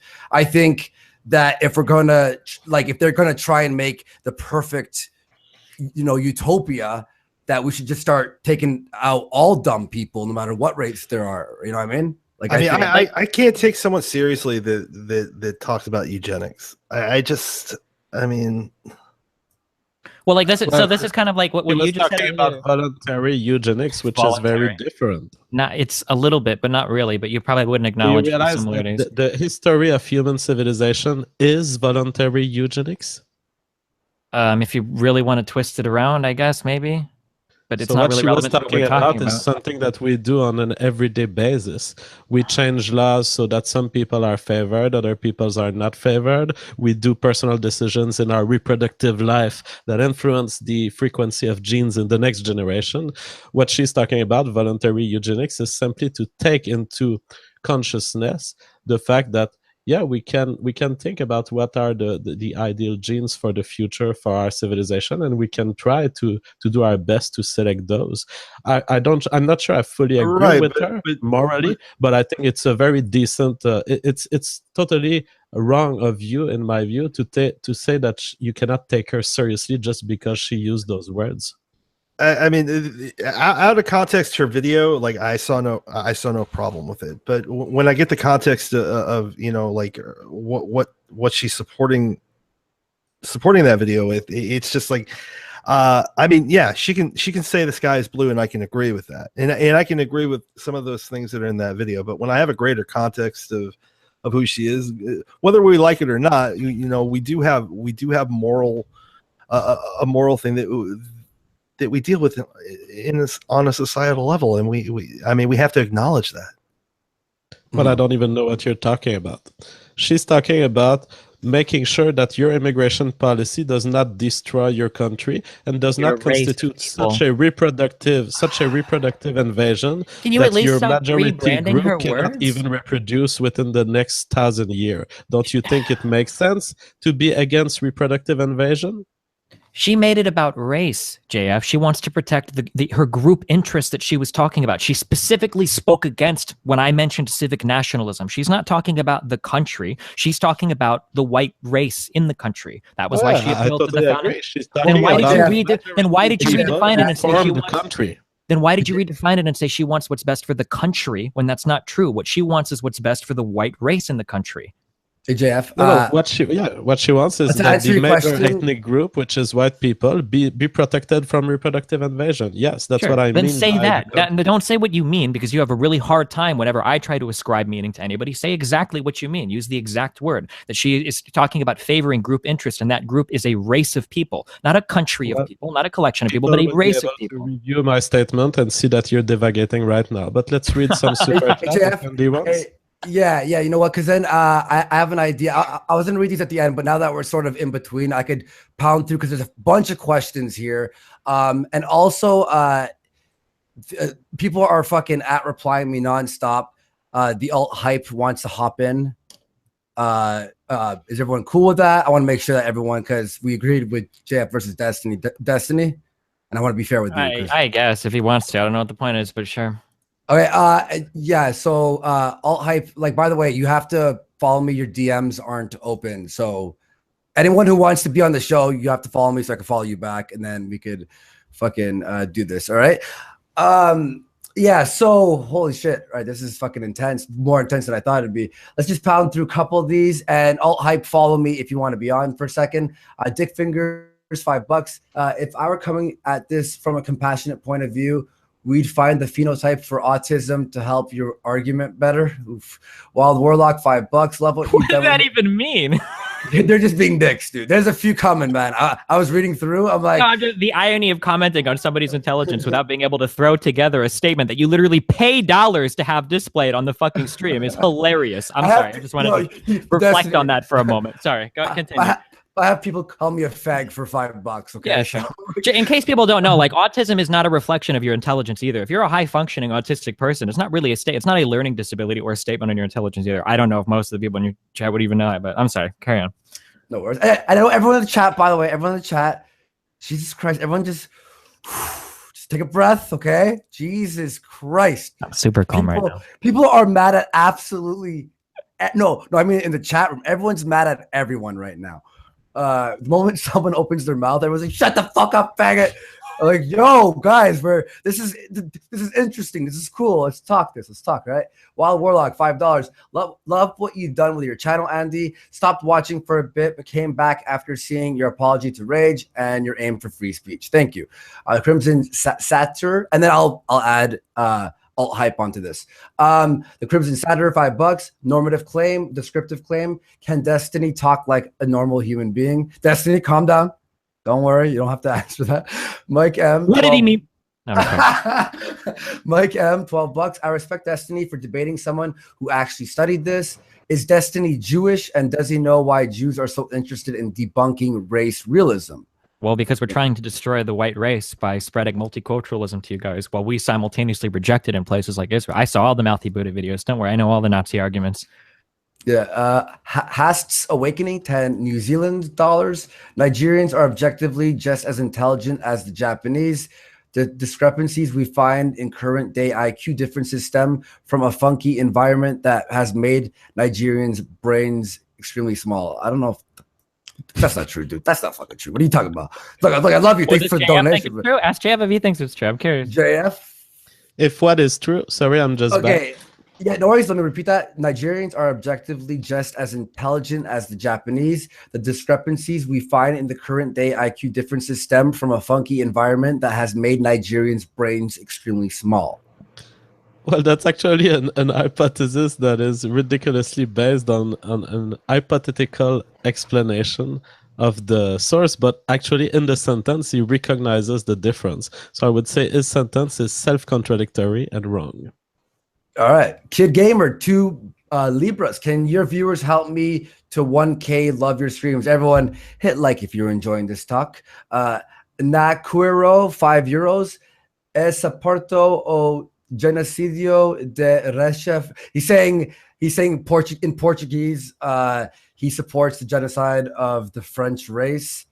Love the Warski Bros. Love the Warski Brothers and JF's content. Abraços de Portugal. He's saying hugs from Portugal. Leo Riderstorm, 5 New Zealand's. Race is real, gender is real. That doesn't mean that anyone should be discriminated against basically solely on the race or gender ever. I love you, Andy. Thank you very much. Wayne McLaughlin, $5. Andy, can you get JF to swear at me in French? I like the way the French in Quebec swear in French. Merci. Will you swear to him in French a little bit? Okay, I mean, I'm not good at this. Okay.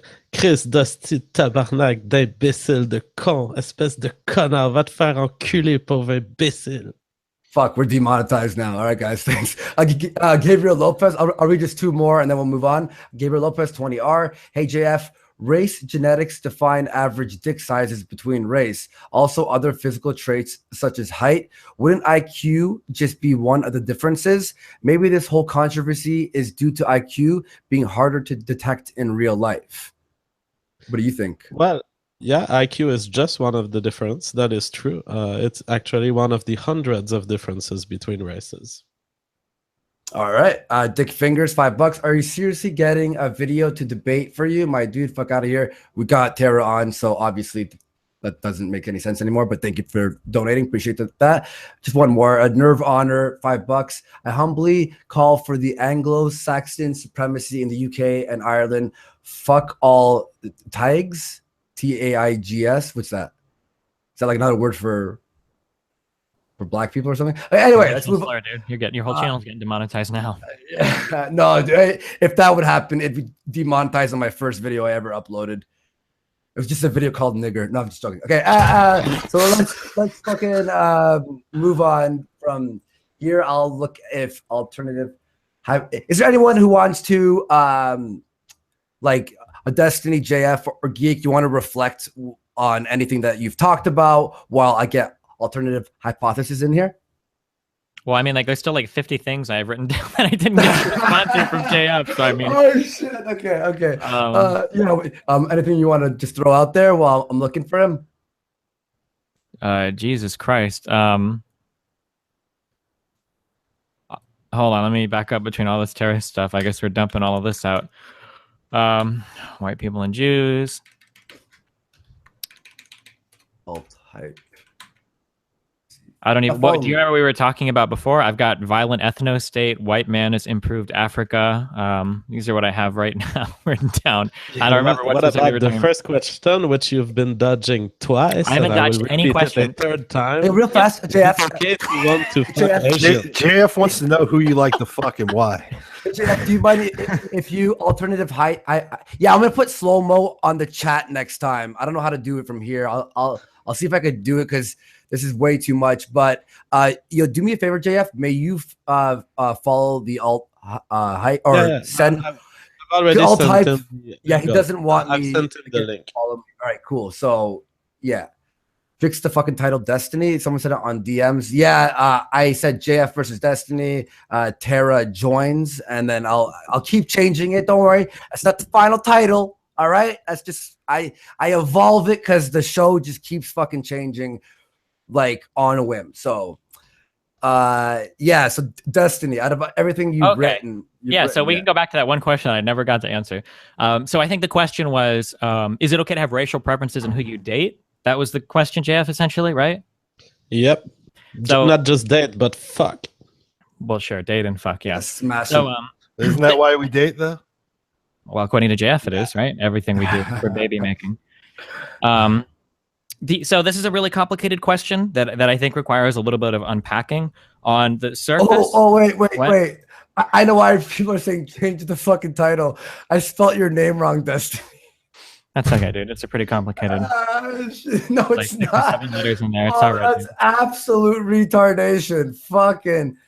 Oh my god, I stink. Oh, okay. Go ahead. Okay, so I think it's important to do some sort of introspection to find out why you favor any certain group of people over another. On its surface, I don't think there's any problem with having preferences for certain groups of people. You might find that Black people or Chinese people or brunettes or blondes are just not attractive to you. If it's really that simple, then I don't think there's anything necessarily wrong with that. I do think you need to be careful and again, this can only be discovered via introspection, to make sure that your preferences aren't based in something that might be a little bit more nefarious than like a simple like a physical attraction. So for instance, let's say that when I was a child I had a really bad experience with 2 blonde women, say that they were my babysitters and they slapped me or whatever when I didn't want to go to sleep or something dumb like that, right? So I get triggered whenever I see somebody blonde, right? That for me to grow up in life thinking that I don't ever want to date a blonde because I think all blondes are disgusting is probably not a good way to view it. That's probably worth a bit of introspection, and then maybe realize, okay, well, I've had a bad experience with some blondes. I could probably date any blonde. I just haven't one, right? But Destiny, how about just like inherent attraction, like not based on? Yeah, I don't know. It's really hard to talk about an inherent attraction because the context through which we exist is culture. I can't possibly answer. Nobody can tell you what they're inherently attracted to. That's an impossible question to answer, unless you literally get a child like raised in a forest. But even that is going to be an environment that will influence the expression of whatever genetic attraction they have, right? Mm-hmm. So that's it's a problem. Like I don't really think it's a problem. Like for example, say like a certain personality type keeps fucking you over when you're in a relationship with them. So you sort of like, all right, I have complete, like, I just have a really bad experience. Therefore, it triggers my brain to dislike or be unattracted to this type of person. That's fine, so like right? A personality type, I think, is a decent value to judge somebody by which you would date or not date them. So, like, for instance, I couldn't date somebody if I consider them to be very stupid, or if I consider them to be very, I don't know, whiny or something. I'm sure I could find traits where I would say, like, that's okay. But Black people or Asian people or white people could possess any one of these traits, so I wouldn't have the preference of any specific race of people to date, because that wouldn't be as relevant, I guess. Do you think it's racist if someone says that they don't want to bang a Black chick? It's a weird statement to me because there are so many different types of Black chicks that I'd smash a Black chick, by the way, just for anyone who's curious. Yeah, like typically when I hear, so this gets anecdotal, which I don't like to dig into, and you can take issue with this, but like typically when somebody says something like I would never date a black chick or I would never fuck a black chick, usually this is based on this is based upon a whole bunch of assumptions that you make about black chicks, and you've never actually met one or dated one before. You know, if you're somebody that's had like a plethora of dating experience with like black people or with Asian people or with white people, you're like, yo, fuck that, I'm not going to do that shit anymore, then your opinion is probably like a little bit more substantiated. But if you're like 19, 20, 21 and you've never like really sexually or romantically interacted with one of these people before, it's kind of a strange statement to make, because it's like, how could you possibly know that you would never date somebody like that if you've never tried or never talked to them or explored more than just like watching TV or something? Would you feel the same weirdness if I was to come and say I wouldn't date a transsexual chick? I would say the same type of introspection is probably required. Yeah, sure. That it's possible that... Are you serious? Yeah, sure. So like I might make the people statement... who don't like fucking transsexuals should introspect? So this is what I was going to say. Are we good? Okay. So let's say, for instance, you really like fucking vaginas. Like that's like a really big thing for you sexually, right? You probably couldn't date a trans woman because you would be sexually incompatible. And I think sexual incompatibility is a good enough reason not to be in a relationship with somebody. I think that's a totally valid thing to say. Yeah. Well, I mean, I would say most people who are straight and like women probably aren't down for sucking dicks. I'm not like bashing anyone who sucks a dick. If you're gonna suck a trans dick, like fucking all the power to you. Like for some people, that's Christmas for them. You know what I mean? Sure, like, no, I understand. I'm just saying that there's a way of addressing this that is, I don't want to use the libcuck words, but in a way that's compassionate and sensitive to everybody involved. So for instance, if somebody were to ask me, would you ever date Andy? I'm not going to be like, oh, fucking gross, fucking Andy. Oh God, fuck no. Right. Because that happens a lot. Like, that'd be like, you know, I would say like, well, no, you know, I'm not a big fan of getting fucked in the ass. I'm not a big fan of sucking dicks. I don't think we would be very sexually compatible. So I don't see myself pursuing a relationship with somebody like that. What? The Andy could just be the receiver. You know. I don't even like giving anal that much. I'm sorry. My dick is just so huge. I have a problem getting it into those. No, but like in general, right? I can argue this from a position of sexual incompatibility that like Andy couldn't really take offense to, right? Now, if somebody says, "Would you date this person who's a trans person?" I would approach it in a similar way, right? Like, well, I actually really like vaginal sex. I like penis and vagina, PIV intercourse. This is something that is very entertaining to me. It's something that I would pursue in a relationship. So I would be incompatible with this person on a sexual level. But there's a difference between saying something like that versus like, ew, tranny, oh, disgusting, fuck no, I'd never go near a tranny, oh, right? That these are two like fundamentally different statements, right? Because you're coming at them from totally different approaches. Well, yeah, there's a difference obviously between being like, nah, I'm not really interested in black chicks, and I hate black people, therefore I'm not interested in black chicks. Well, yeah, there's a difference. Like, so there's an implied, and I know that this is going to trigger JF because he doesn't believe in any type of implication that's not explicit or whatever, right? But when you say something, when you say I would never date a black person, there is subtext there, and what you're essentially I know what you're essentially saying is I would never date. Yeah, you were essentially saying I would never date a black person because I believe that all black people possess some number of qualities that I don't ever want to be associated with, right? And it's when you ask the person, well, what are those qualities that you're talking about, you know? And if they start rattling things off, well, then you can get to, this is why I say introspection is important. Like if they say like, well, black people tend to be loud in restaurants, or black people tend to be really dumb, it's like, okay, well, what if I took to you like a black chick that goes to Stanford or something, and she's, you know, really well spoken, really well mannered, you know, really well presented in public? Would you date somebody like this? If the question is still no, then you have to let you dig deeper, right? That's all I'm saying, is that when somebody says I would never date X person, usually the subtext there is that X group of people possess some qualities that you believe is intrinsic to that group of people that make them non-dateable.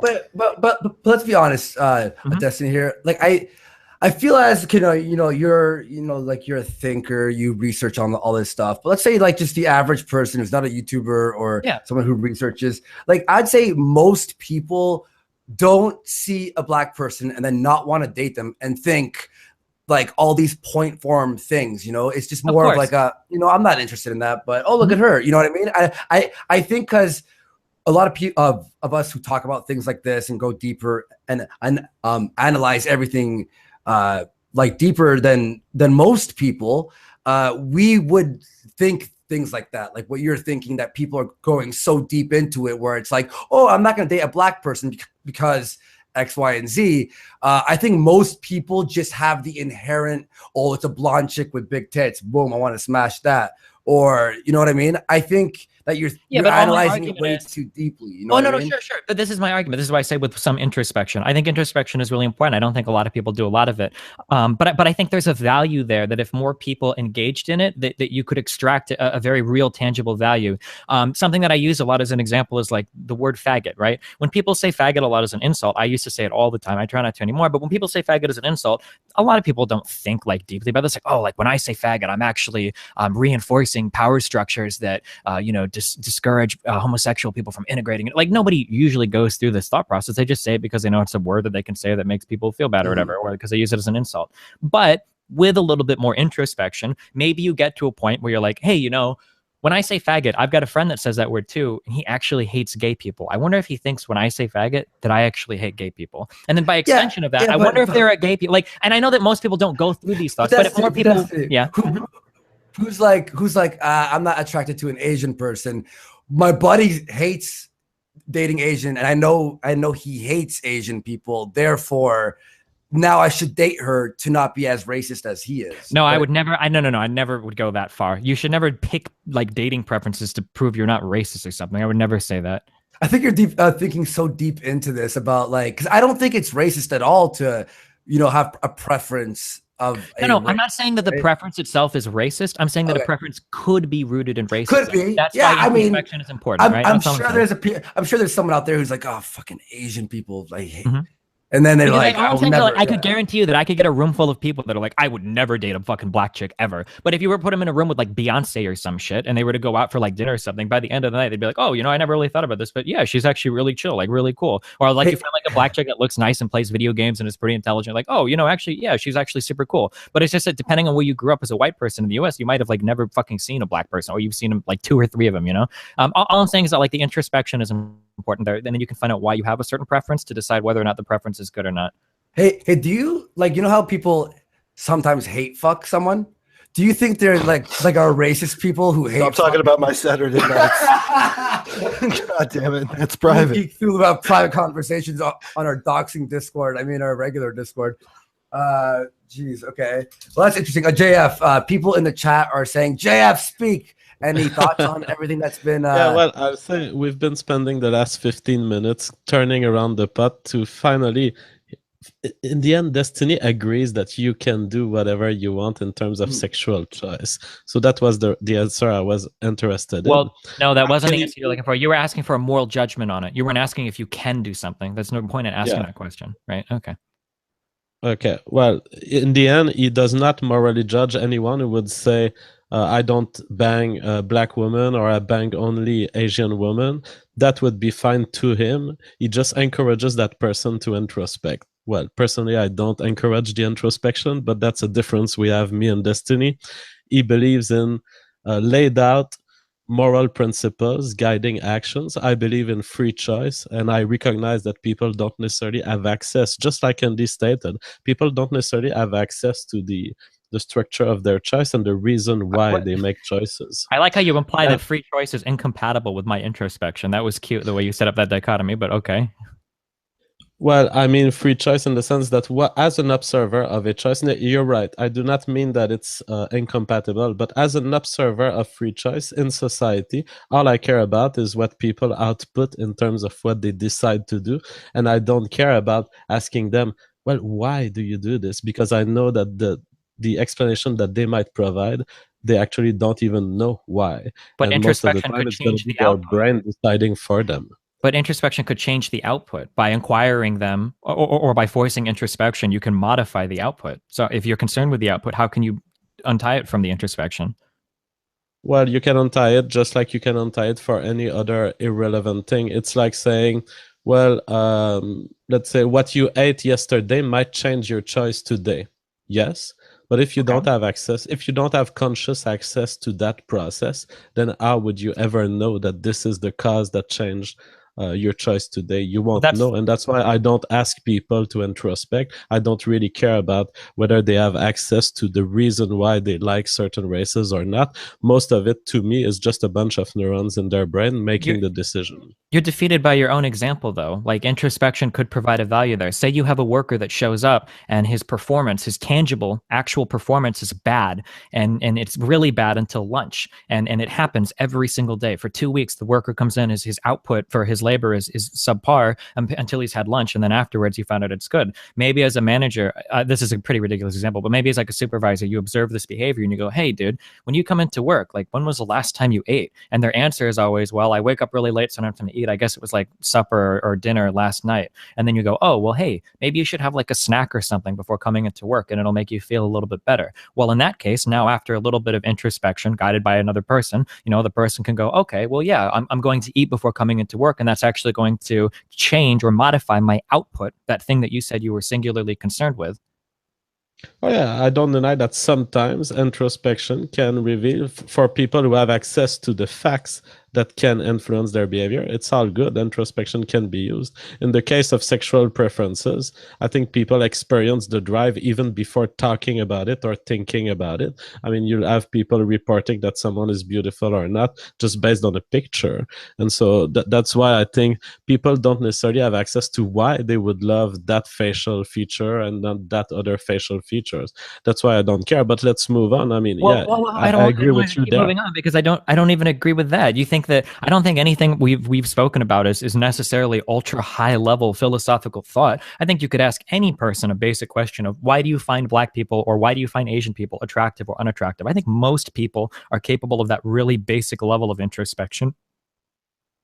Oh yeah, they are capable of providing an answer. I'm saying they don't have access to the actual mechanism that makes them love something or not love something. So I'm saying you're just gonna listen to their bullshit.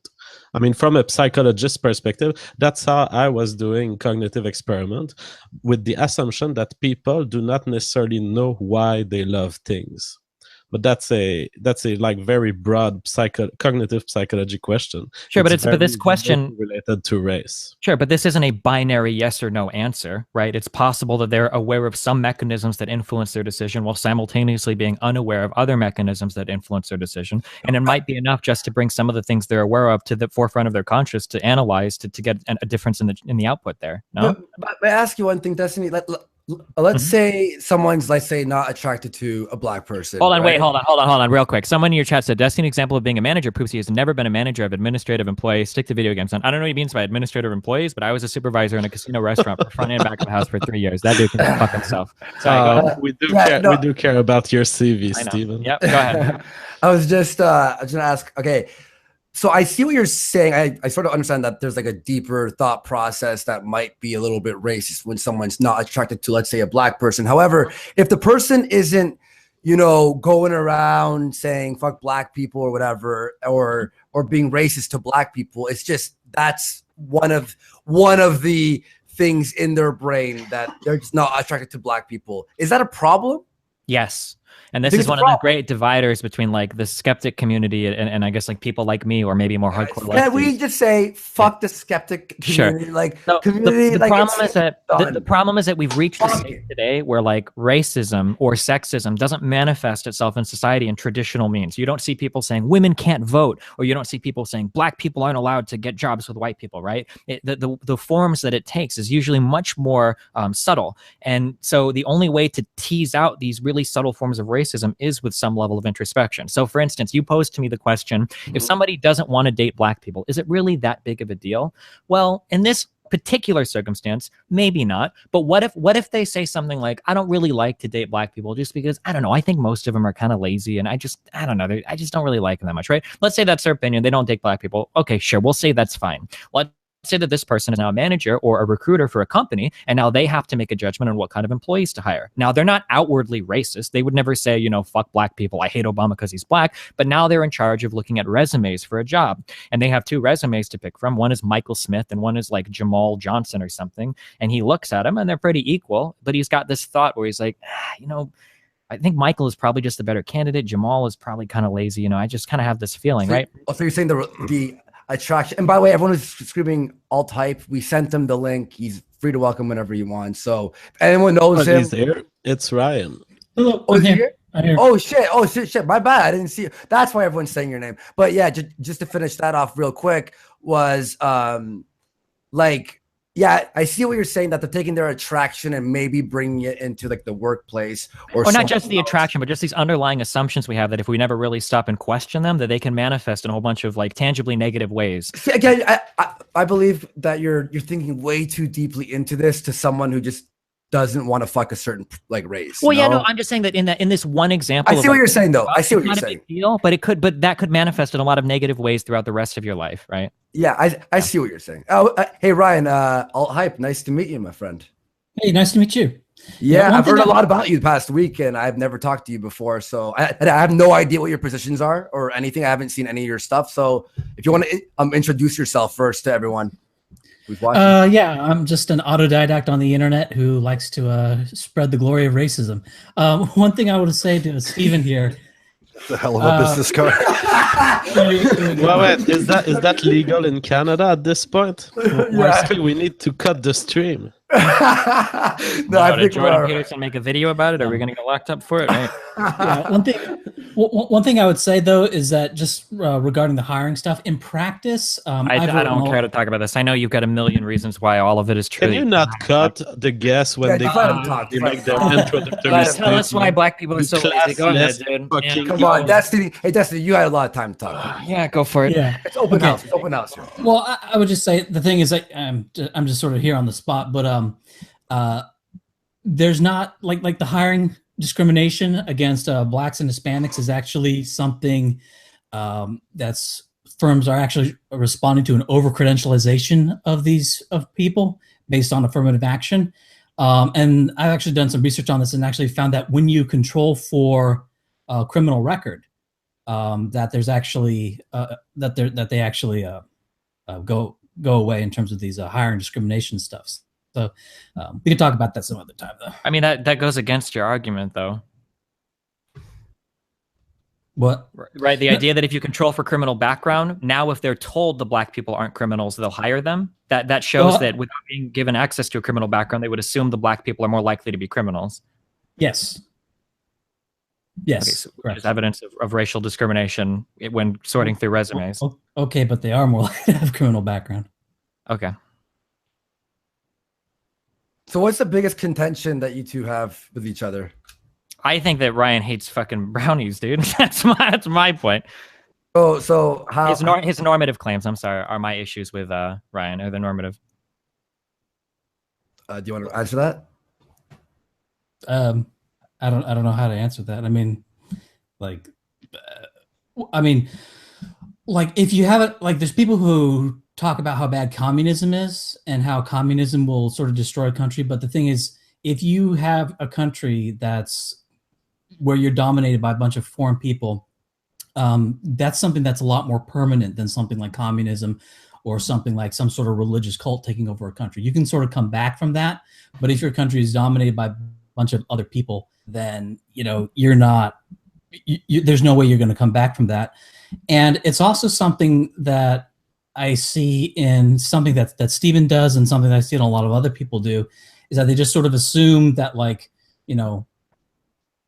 they don't look at things in terms of, for example, when you bring a bunch of Arabs into another place or a bunch of Africans into another place, you're not, it's not like, oh, let's just share the whole world with these people. The thing is they have their space of dominance. Blacks have Africa, Arabs have the Arab world, Chinese have China, right? Even Latin Americans have their spaces of dominance. And what all this does is what you're actually doing is you're actually reducing areas of white dominance on the planet, right? And so you can say, oh, I'm against white power. Sure, but there's all sorts of spaces for power of other groups. They have their zone of monopoly.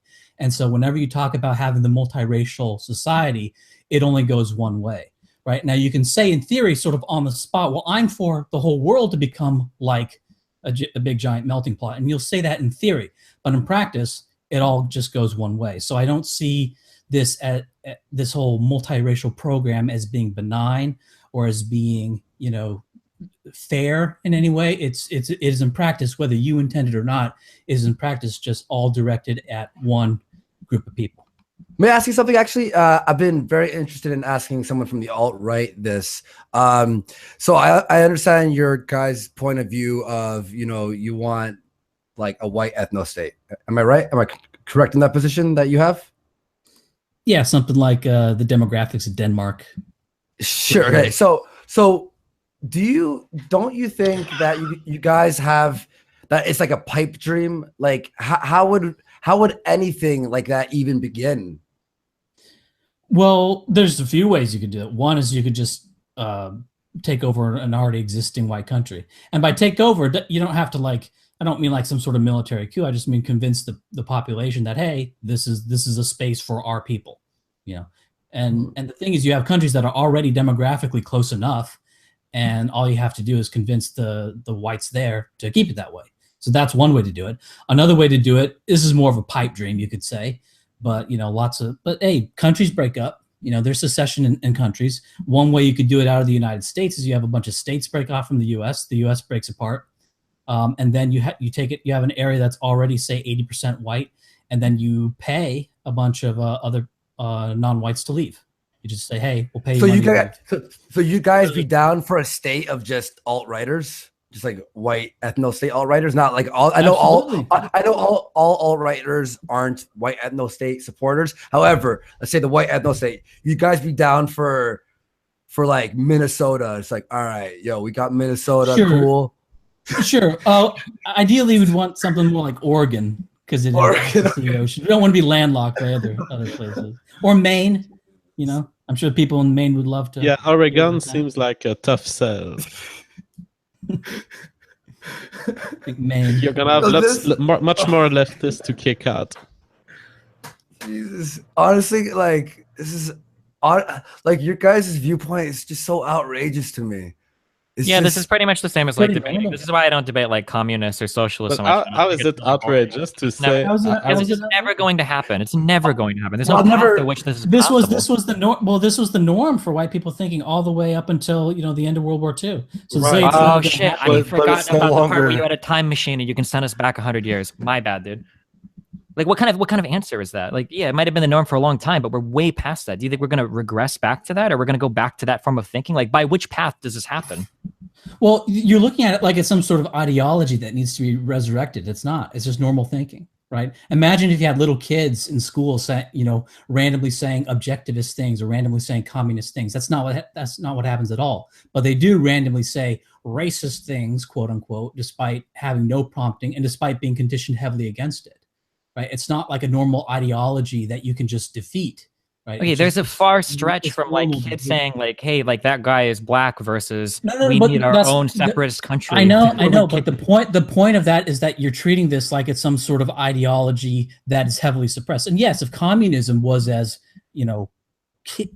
put down as white identity, then yes, you would have a point. But this is not like communism at all. This is something much more ubiquitous and something that is much more. Something that will come back as soon as the suppressing mechanisms of it go away. That's my view, and that's why it's not. That sounds interesting, but I don't see it ever happening. But I guess we'll find out. I don't know. Well, it's the separation of a state doesn't happening seem in so Poland, impossible. Separation of a state from a federal government seems like a realist thing. I'm a Quebecois, so maybe I'm biased in the fact that we've been thinking about separating, and we've had a referendum for 49.4% yes. So it seems like a separation by referendum is a realistic goal to reach for a state. Do you think Quebec's location in Canada is comparable to any other single state's place in the United States? Well, it's not comparable because of the French culture, but you can easily imagine future political event driving a much stronger force in the U.S. than it did on Quebec. Probably not. In the United States, most of our ideological differences come between cities and rural areas. So you would have to find some way to divorce the rural areas from the cities, which I don't see. You would have to redraw state lines or something. It would be really crazy to do that. My response to this is you need to think in the fourth dimension, Marty. You do it in two steps, right? One thing, you can have a Republican-Democrat split, and then within those two new countries, you have further splits. So So how do you make? I just don't see the political path forward to making these new countries. Well, right now you have about 30% of people in California literally want their state to break off from the U.S. So, like, I vote for it on a poll, or like I'm ready to go get a rifle and fight for my secession from the U.S. Why would you have to fight for a rifle? Why? I don't know why people bring this up all the time, and that's not what happened in the Soviet Union. But it is what happened in the United States Civil War. How are you going to get part of California breaking off from the U.S. and no one having any? But the thing is, that's like you could say, oh, the U.S. is going to intervene because that's what they did in 1865. But you could have made the same argument that the Soviet Union is going to prevent secession because they prevented it in Hungary and in Czechoslovakia and in East Germany in the 40s and 50s. So your argument is unironically that 30% of Californians could break off and everybody would be okay with it. That there wouldn't be some sort of military struggle to prevent it. It's 30% right now. It's 30% right now. Right? Okay. So it's only 20% away from 50%. Gotcha. That's what I'm saying. And then once it hits that 50%, then you think by some process California is going to break off. Yeah, things start happening, right? Okay. You get a president like Trump who says good riddance, Because the thing is, think about the Republicans. The Republicans would be more than happy to have them break off. And then California breaks off, and then you have a bunch of other blue states who go, well, now we have no power because we don't have California's electoral votes. We're going to break off, right? That's, kind of a pipe dream, but that's sort of a plausible path. I agree with that. That is a pipe dream, but okay. Yeah, that's insane. And by the way, we'll get Destiny and JF to, I guess, soon the finale of the realism thing, and then we'll wrap it up. But so alt hype. Do you have anything else that you want to challenge Destiny on? And then we'll get, because people are saying we should get back to that debate, but well, I just got back from a Christmas party, so I'm sort of just thrown right in here out of nowhere. So yeah, no worries. I understand. Have you been drinking? Maybe or maybe not. I don't know. Just a little bit. Just maybe a little bit. But I'll say one. Can anyone commit to anything in this debate? Goddamn. I'll just say one last thing. I drink a little bit. I'll say one last thing. Sure. Scott Adams, the writer of the Dilbert series. Yeah.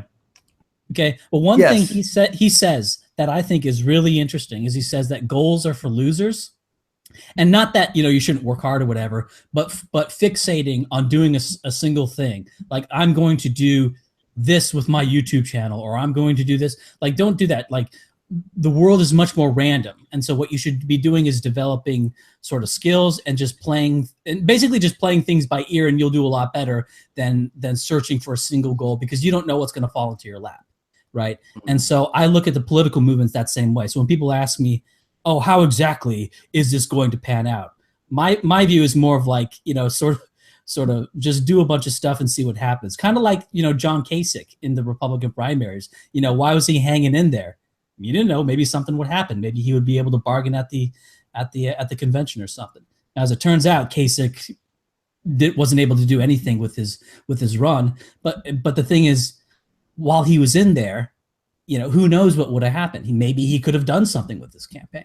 And that's sort of how I see what I'm doing. Like you're asking me, like, how particularly is this going to manifest? I don't know, but let's, build some sort of political action. I see. So you're just like throwing it out into the universe and see what happens. See the situation as it comes. True. Oh, he's talking about like baby steps, right? Like, so socialists will argue that, like, well, if we get a lot of companies set up with co-ops or something, if we get more people, in favor of social healthcare, that we can start making steps towards like a reality. Not necessarily. It could be that. I'm just saying it could be that. That's one of the things it could be. I wanted to actually ask this. I'm an idiot for not asking Tara McCarthy this. I want to ask you this. Is more of just a dumb question, but it's funny. If someone gave you $5 million right now to live in the Middle East for 2 years, would you do it? Yes. All right, cool. $5 million, absolutely. All right, cool. Fair enough. Not there forever. Yeah. Cool, man. All right. Well, thanks for swinging on by, and I guess we'll finish up with JF versus Destiny on the race realism stuff, and maybe find an ending to it, and then I could read the super chats. And if you guys want to get going after that while I'm reading them and just talking to the audience, you could do that, or you could stick around if you want. So yeah, but thanks for swinging on by, and maybe I'll speak to you in the future, dude. always an open house here if it's something that you want to talk about, all right? So you can just DM me whenever. All right, cool. All right, bud. All right, peace out. All right, fucking Jesus, all over the board today, but goddamn. I have a question for JF. Can I ask JF a question? I'm actually curious. Of course, I don't really have the descriptive side of things down. I wanted to actually spend like a month looking into this before I did any of these descriptive conversations, but I'm curious. Okay. So when we talk about genetic clusters, can you tell me what meaningful divisions do you see that you could make to separate out races of people, JF? I'm curious, like what can you answer that, or do you need more of a question?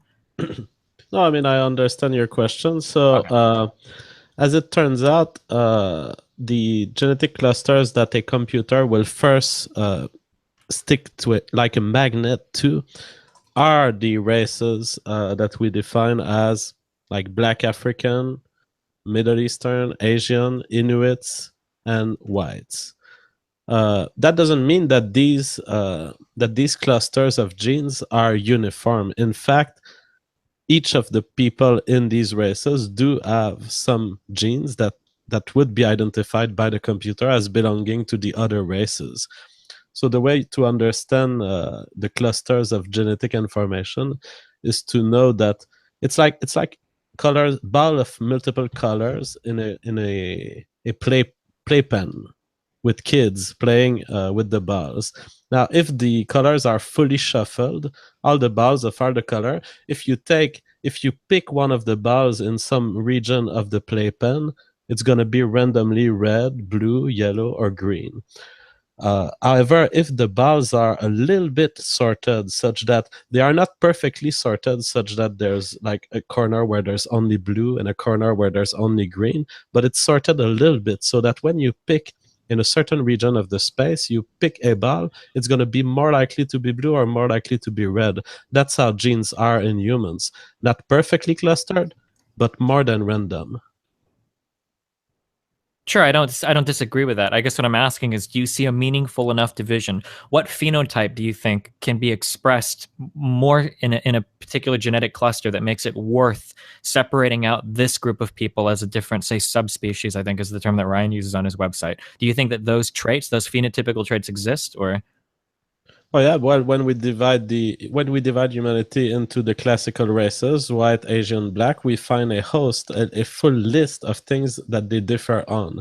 It includes genetic expression, it includes hormonal levels, it includes aspect of facial features, skin color, brain development, brain sizes in various regions of the brain. It includes IQ, it includes measures of cognitive performance that are close to IQ or related to IQ. It includes aspect of education, parenting. It includes violent behavior. It includes criminality levels.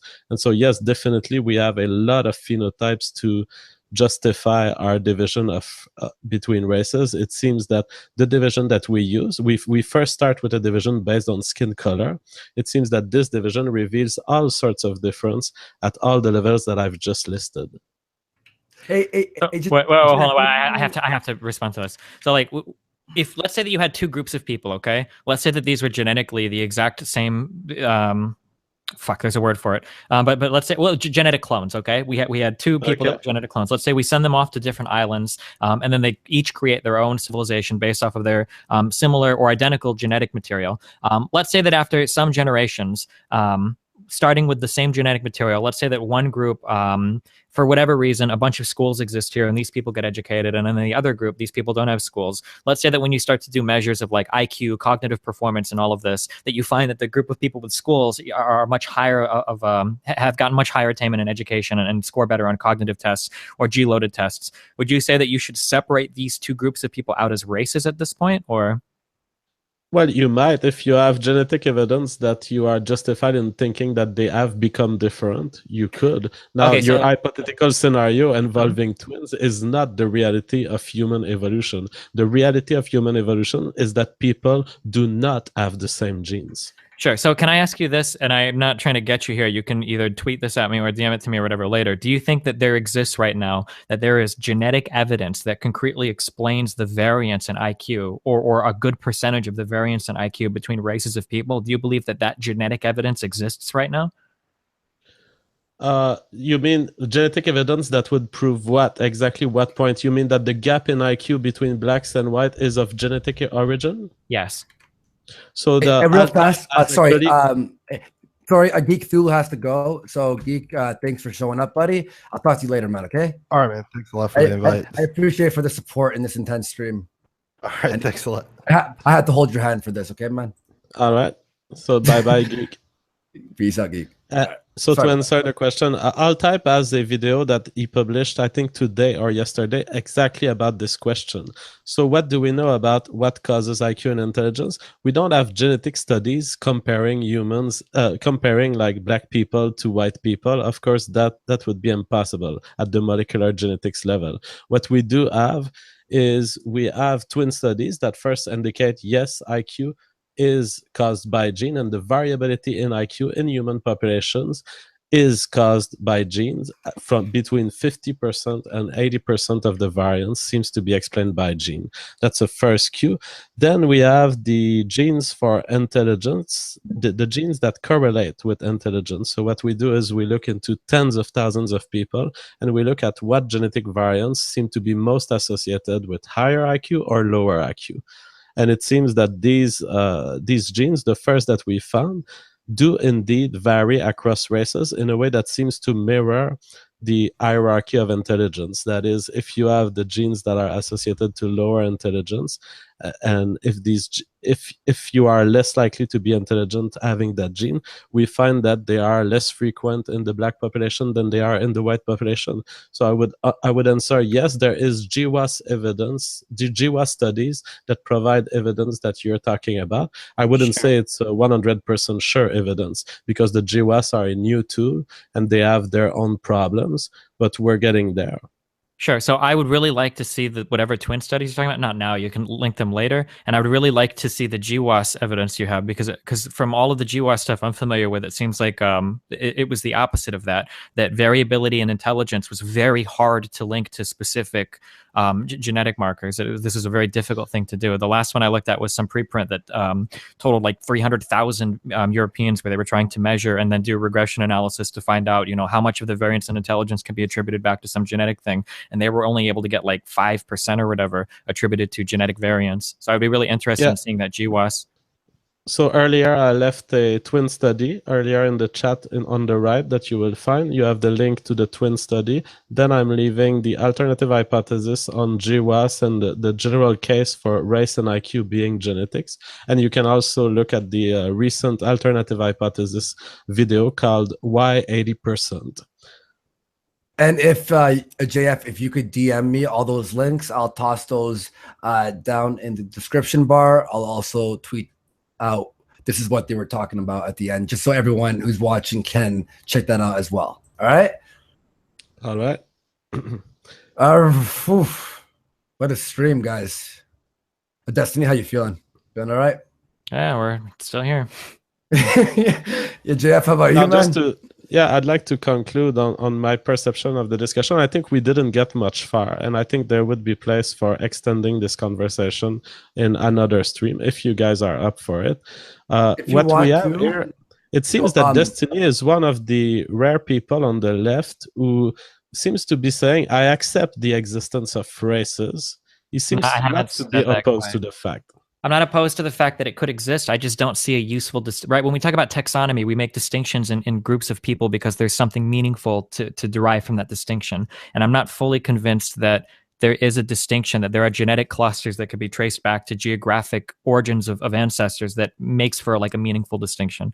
But the descriptive part of this is something that I have to look at. I know earlier you said like hormone levels and IQ and cognitive performance, but I haven't seen the data that IQ can be heavily correlated via these GWASs through some sort of analysis, that you can correlate IQ to gene clusters from specific people. I've never seen that type of data before.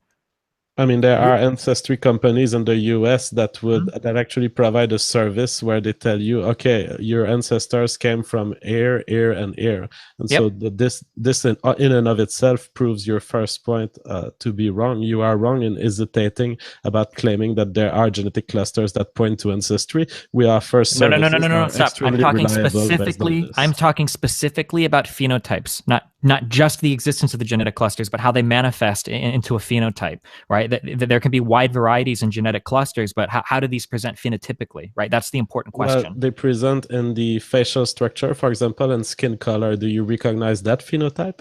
Yeah, sure. But is that a meaningful distinction to make different races of people? I'm not sure. What about hair color? What about blood type? Or what about height, right? There are a lot of distinctions that could be made here. Is there value in classifying these people as different races of people?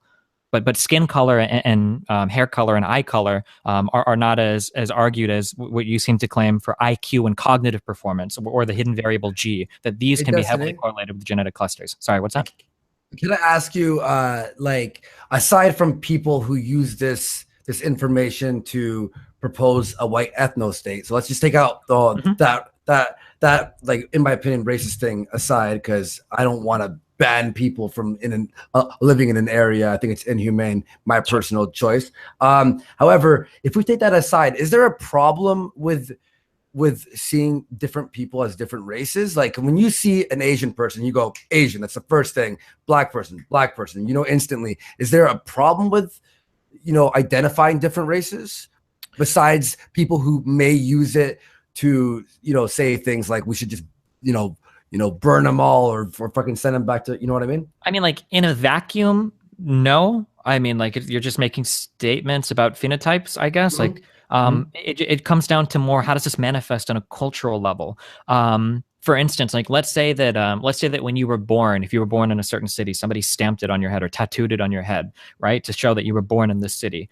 You know, you could ask me that same question. Does it really matter that I can see that some, you know, shitty city is stamped on your forehead or something, that I can actually see, like, that I can see this, you know, even if it has no bearing on you as a person? And, you know, your answer could be, well, no, it's just another piece of information. But the thing is that in society, we tend to extrapolate. This is what humans do, right? This is why we're so successful as a species, is that we're very good at discovering patterns, and then unfortunately at applying patterns where they don't exist, right? So people will see one piece of data and they might extrapolate a ton from that. And that's why you have to be careful about what is the value of this taxonomic, you know, distinction between two groups of people. That if I were to start to say that blacks are a different subspecies than whites or Caucasoids, right? If I make that distinction without having a really good argument, well, there are some different gene clusters that manifest in some different hormone levels that don't really mean much at all, that people will take that differentiation and they will extrapolate a lot of moral bad out of that, right? Well, these are blacks. Why are they in the same places as whites? We're totally different races of people. They don't need to be here. And they might extrapolate a whole lot more from that than simple phenotypical differences. They might go as far as to say these are inherently dumb people. They have no creativity. They're aggressive. You know, the warrior gene, you know, all that shit. People go crazy into that. Or, you know, things like the Holocaust, you know, can happen when you otherize people like that. Sorry. Yeah, no worries, dude. And I agree with JF on this. In fact, next week we got a brand new setup, a new layout. I'm using OBS, and I'd like to take some of the studies that JF was talking about. JF, if you want to send those to me, and I could, like, visually put them on the screen so the audience can see. And if you have anything, Destiny, please send them to me, and then we could sort of, like, go on. Because so I wanted to get a background in this, and it's going to take me a month to do it. You have to be really careful, and I'm not calling you out. JF is probably aware of this, yeah, but, like, you have to be really careful that a layman can't really interpret a study. This is why when I get into debates with people about these topics, I'm usually just citing, like, researcher credentials. Well, technically JF can, because he has the academic background to do so. But it's really hard to look at one study and go, well, you know, I disagree with the researcher's conclusion there, because you don't really have the background to do it. Well, if you want, then I'll put feelers out throughout the week, and I'll look for, like what kind of person are you looking for? Like somebody with a heavy background in genetics, biology, human biology. I don't know. There's a ton of different backgrounds that I don't know the names of related to this area. Yeah, I think there's one biologist who is definitely more on your side on this. Some people were sending me, if anyone knows, because I was sent this biologist who's actually against what JF is saying. So I could just get you in contact with that biologist so it's more fair. I'd like to do that if you like. Yeah, or I mean, it's a topic I'm just trying to find as every biologist on YouTube. They don't talk to me anymore. They are scared. Yeah. And Destiny today, I mean, we don't even need a freaking study. Destiny just self-contradicted by, on the one hand, acknowledging that the facial features of the races are inherited genetically, and on the other end saying, well, but I don't know if it's enough to define a race. Well, you're creating a false threshold there. I don't know if it's enough to define a race. It's enough if people want to. If people want to define a race based on these features, it's enough. There's no threshold to reach for a race to be absolutely. There's no such thing as a race threshold. As soon as this whole as soon as genetic profiling and whatnot started to come out, or people were starting to sequence genomes, there's like a huge debate in like the whole taxonomy community about like what is a subspecies. I was talking to a guy last night that specializes in this shit, was talking about like for birds, there are like 1 million different fucking subspecies of birds that now that we've genetically profiled them, a lot of people are saying, why do we have so many subspecies of birds? Should we be scared that this subspecies is even going extinct? Do they even deserve to be called a subspecies? This is absolutely not settled science. There is a huge debate over what qualifies as a separate species or a separate race of person, and I think it's incredibly valid to ask, what is the value of giving a different race to this person? I think that's a totally valid question. Just because I recognize some phenotypical differences doesn't mean that I'm willing to say that these people deserve an entirely separate classification. That's a ridiculous false equivalency that I never stated. Well, you are making the implicit classification. You're just refusing to call it race. There is no such thing as a scientific debate. There's no scientific debate about what a subspecies is. We all agree that there is a continuum of genetic variation, and we can define subspecies at any level we want, from the very microscopic one letter of DNA difference up to the very macroscopic multiple gene difference within a species. It's not a scientific debate. It's an arbitrary semantic issue. Sure, but the issue is whether or not we can derive value from these classifications. The recognizing that there are different phenotypes, and also you're presenting it as though like, oh, well, Destiny recognizes different phenotypes, so he's on the same page as everybody else. The other people are trying to recognize differences in like inherent cognitive ability. This is much different than like, are you black or white? These are complicated, neurological structures that haven't even really been explored in a genetic way that supports your argument. This is why you rely on twin studies as opposed to GWASs, because you don't have the genetic argument that you can concretely make. So no, just because I recognize differences in some, just because I recognize some differences in phenotypes like height or facial bone structure or skin color doesn't mean that I'm on board with saying we should have totally different races of people, and also IQ might be intrinsic to a person as well. That's it. Well, you agree with me on the facts, you don't agree on the word. I'm done. Okay, if that's what you took, that's what you got for that. Hey, look, if we set something else up, I'll let everyone know. Maybe if there's something deeper we can go into, or some studies we can actually look at, that'd be very interesting, because this subject's pretty fucking intense. But I would suggest for you, dude, focus on the normative claims. What ought we do? Even seed the whole argument and say, okay, well, let's say that there might be some differences in intelligence. What do we do from there? That's where the meat of the argument is anyway. The descriptive is still a cluster. We tried going for the morality of it. It took us 1 hour to determine if you wanted to fuck Asians more than whites, and we're still not sure what's your response. That's such a straw man, JF. Tara McCarthy isn't talking about who she wants to fuck. She's talking about people that she want to pay to leave the country. When we're talking about the normative claims of race realism, it's on whether or not we want to forcibly export people with threat of violence from a country, not who we want to fuck or not. That was a cute false equivalency again, though. What's up? But so the normative claims, I stated in the beginning, and my personal opinion, I disagree with having a white ethno-state. I want everyone to be very clear on that. But isn't it disingenuous to not bring up the fact that there are differences in race? Like, I'm not saying bring that up and now let's take it to the level that certain people want to take it to. That's just their opinion, and that's fine. They have their own opinion. I personally believe that we shouldn't judge people based on the color of their skin or who they are, but their character. But what we've seen from everything, and visually, culturally, averages, there are differences in race. Do you agree on like that? The big point, and this is what I focus on. I'm sorry. So moving again to the normative, the big reason why this is such an important conversation is because somebody like me, I might observe like there's a difference in IQ between black people and white people, and my goal might be let's bridge this as much as possible. What type of educational programs can we do, et cetera, et cetera. That I see what you're saying. If you quickly jump onto the race is real, IQ differences are intrinsic, fuck them, then your policy positions are going to look a lot different than mine. You might say like, well, I'm not going to waste public funding on education for blacks. I know they're stupid. I've seen the twin studies from JF. Like that might be your new policy position. Yeah, we could. By the way, this guy Kill Notes. He just orange box here. Why don't you touch the topic of a country staying majority white instead of doing the dead horse of the ethno state? I think that's definitely like a topic we could definitely cover in the future, and I'd be fucking down for that. But obviously, what we've been doing this week has been slowly just going over every point one by one. And I think that's the rate that we should be going at, because not a lot of people on YouTube have been talking about this very often. So it's slowly let's just edge into it. It's like, this is like anal. You don't just fucking pound the asshole. You're going to rip, you're going to need stitches. You have to lube it up and slowly go in. Sorry, I used that metaphor. I had nothing else, guys. Wait. I've missed. Are we talking about anal sex now? No. I was metaphoring. I was metaphoring that people are saying, let's get into the the topic of Andy, you don't need to re-explain. I was trolling. Fuck me. How I always fall for it. Jesus Christ. Yeah, so I feel your pain, Andy. It's really hard to recognize when JF is being serious, or he's like the manifestation my of Poe's law is up as there. a singular being. He is the expression of Poe's law, like on his own. The hardest was, I don't know if you saw Destiny when I had Naked Ape on.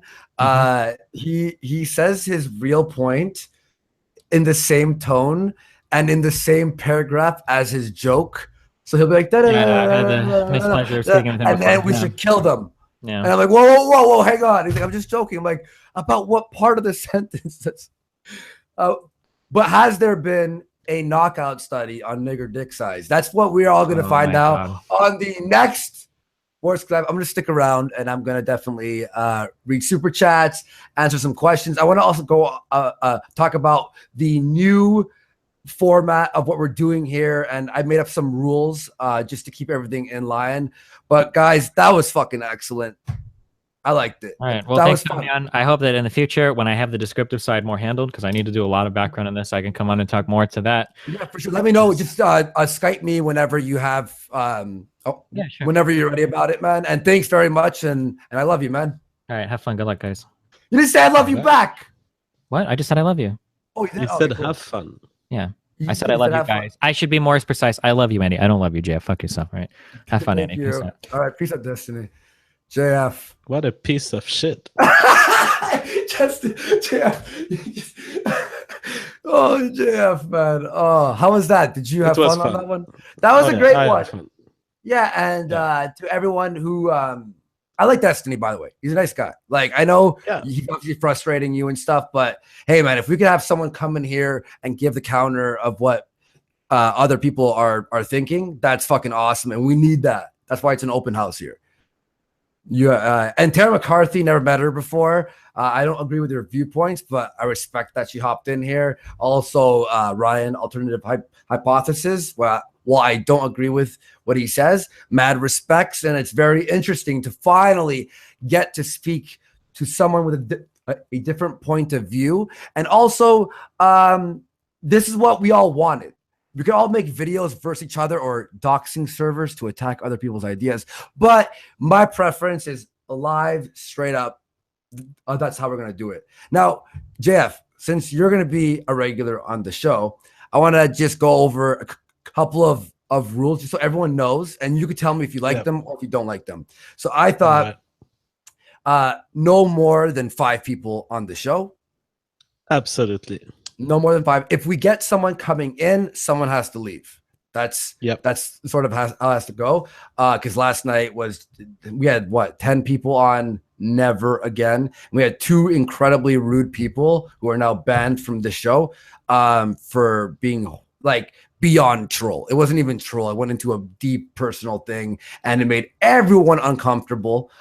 So I was pissed off, and I put up with that show a shit, and it made our show look like shit yesterday. And I'm glad we had this, and I'm gonna format it better. And the visual element that we're bringing in, JF, just so you know, the Google Hangout that we see here is going to be a bit smaller on the top right. We're going to have the chat on the side, so people watching in the future who can't catch it live can read the chat as it is that they're seeing right now. Yeah, I'm gonna have an area that we can cover for videos using Voice Meter. I got someone helping me out on all that shit. I'm going to set up a better background here just for a more visual element. I have a new logo on the way for Warski Live. New show, new everything. And so those are some rules. Anything else that you could think of just to make it as fair and as professional as possible while still being fun? No, I think your attitude with the guest is improving, and I think people will notice when you're in that new environment, you're gonna be focused on ideas. And today you've done it perfectly. I think you've let the debate occur when it was occurring, and you've intervened when it was not occurring to just move on. For example, when you kicked Tara and Altai, that was perfect. That was just at the right time. If people start going on personal insults, you kick them. Yeah, 100%. I mean, like, there might be they did not. I just want to be clear. They did not go on personal insults, but you should be as quick as for the show to move on. And it's okay to have someone 10 minutes explaining his stuff and then bye-bye. Yeah, because I don't want it to feel as if we bring him in and now it's like Tara, because Destiny brought up Tara's video.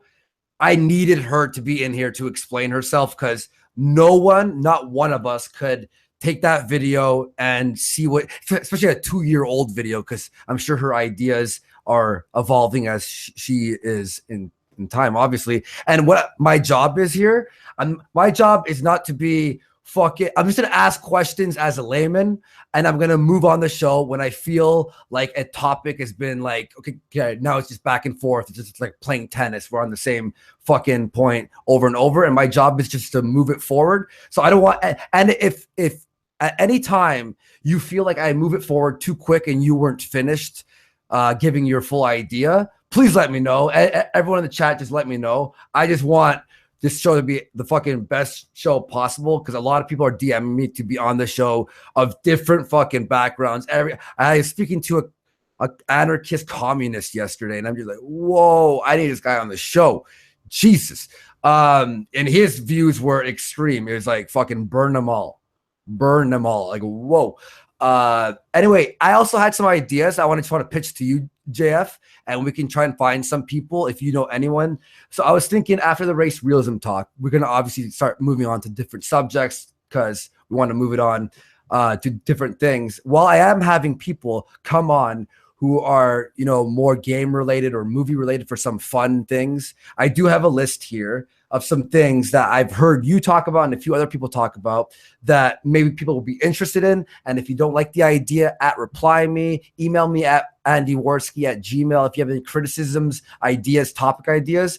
So some things I was thinking of is like free will, mental illness, mental health, morality. And I wanted to actually go into your viewpoint of morality nihilism. Is that what you? Yep. Moral nihilism. Yeah, I think it's a great program. There is a lot of things to be said about mental illness. Yeah. So I was thinking of those. I was thinking about doing an episode on all the political sides. Like, go from all the way to the left, all the way to the right, and maybe invite people throughout who are part of all those political sides to sort of give their point of view. And we could just talk about that. I was thinking, because though I am branching away from SJW stuff, I was thinking it'd be fun to do an episode on psychology of SJWs. An episode on culture, crime stats, women and men's rights, artificial intelligence. Huh? Yeah. Beautiful. Yeah. I'm just JF gasm on every subject that you're naming. Yeah. All right. Okay. I'm gonna email you because I was up till 6 a.m. writing, just researching and writing the most interesting things that I fucking thought was great. So artificial intelligence, types of intelligence, and just intelligence in general. Talking about sex. What I want to have different people in here. Okay, the Jewish question, we could do one of those. I want to talk about have different people in here with different points of view and describe their perfect world. That would be, I think, really interesting. Everyone, nice. Like I'd love to know. Yes, Sargon of Akkad, what's his perfect world? Dr. Lehman, what's his perfect world? Take the YouTubers and let them just free flow. Yeah, and I think a lot of people, we've been talking about what we're against and what we're for, but what is in our mind our end game? That would be a fucking fantastic episode. Civilization and evolution of civilization. And evolution. What else did I had here? That's all I had so far. Also, another rule is no muting. If anyone is muted, it mutes somebody else, banned from the channel forever. That's it. So I'm gonna definitely give rules to people before they come in, so they know if I mute someone, insta ban forever. There's no maybe you should feel free to use your muting ability. Yes, if someone is going crazy, yeah, 100%. So that's how we're gonna run this show, JF. I want to bring this up to you because you're someone who I want on regularly, and me and you disagree on certain political views, and I think that's a good thing that we don't agree on shit because it makes things interesting. I don't want this to be a circle jerk fucking thing. I definitely want to also point out to people that I am completely out of the skeptic bullshit community. Just the fucking, just protecting people who are your friends, even if they fuck up. I'm not going to be sticking to only even though I am an anti-SJW, and if anything comes up, I will definitely talk about it. Maybe if it's like an important story, but I don't want to I've been pigeonholing myself for about 2 years now, and it's I've just been bored, and this is the best fucking week I've ever had in my life. The drama stuff was very interesting. I'm gonna try and move away from that drama, but if anything develops, I definitely do want to talk about it.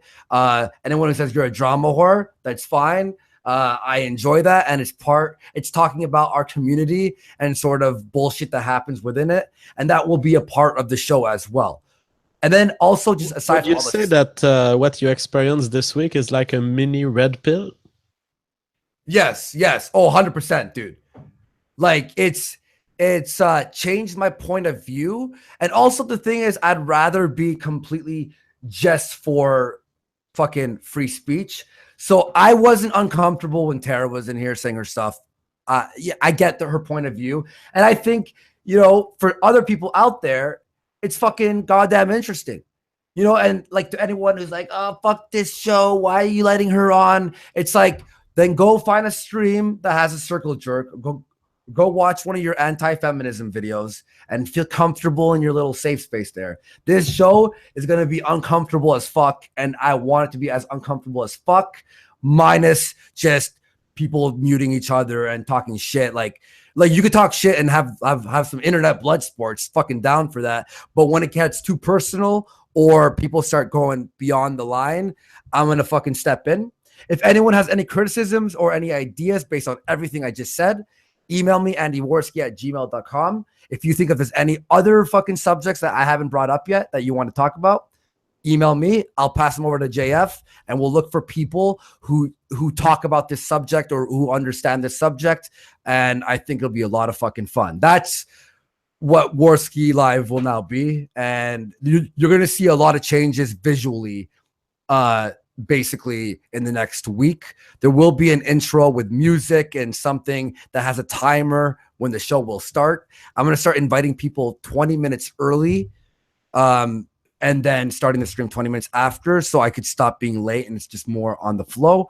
So that's what fucking That's what I've been thinking about since 6 a.m. I was writing all this shit down, by the way. I just was on a fucking roll, and I was gonna DM you. I'm like, I'll just talk to him pre-show, but then you were a little bit late, so it's fine, obviously. And I think me being transparent with the audience, and by the way, people are just saying, oh, like, you're not gonna make videos anymore. If I have the passion to make a video on something, I definitely will. But what we will be posting, Chris, who hasn't been here for a while, is actually going through the entire week that we've just had and making best ofs. So we got a best of JF, a best of Medicare, best of battles. So anyone, like any fights that we had, we're gonna have like a whole 20-minute video that's just all the fights that were throughout the week. Because I know a lot of people can't watch the full streams, but we are trying to make a more of a radio program here, a video radio program.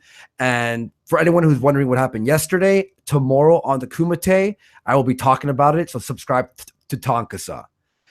Oof, that's what I was thinking about all night. Freaking excited about everything you talked about. It's like a birthing little ethnostate.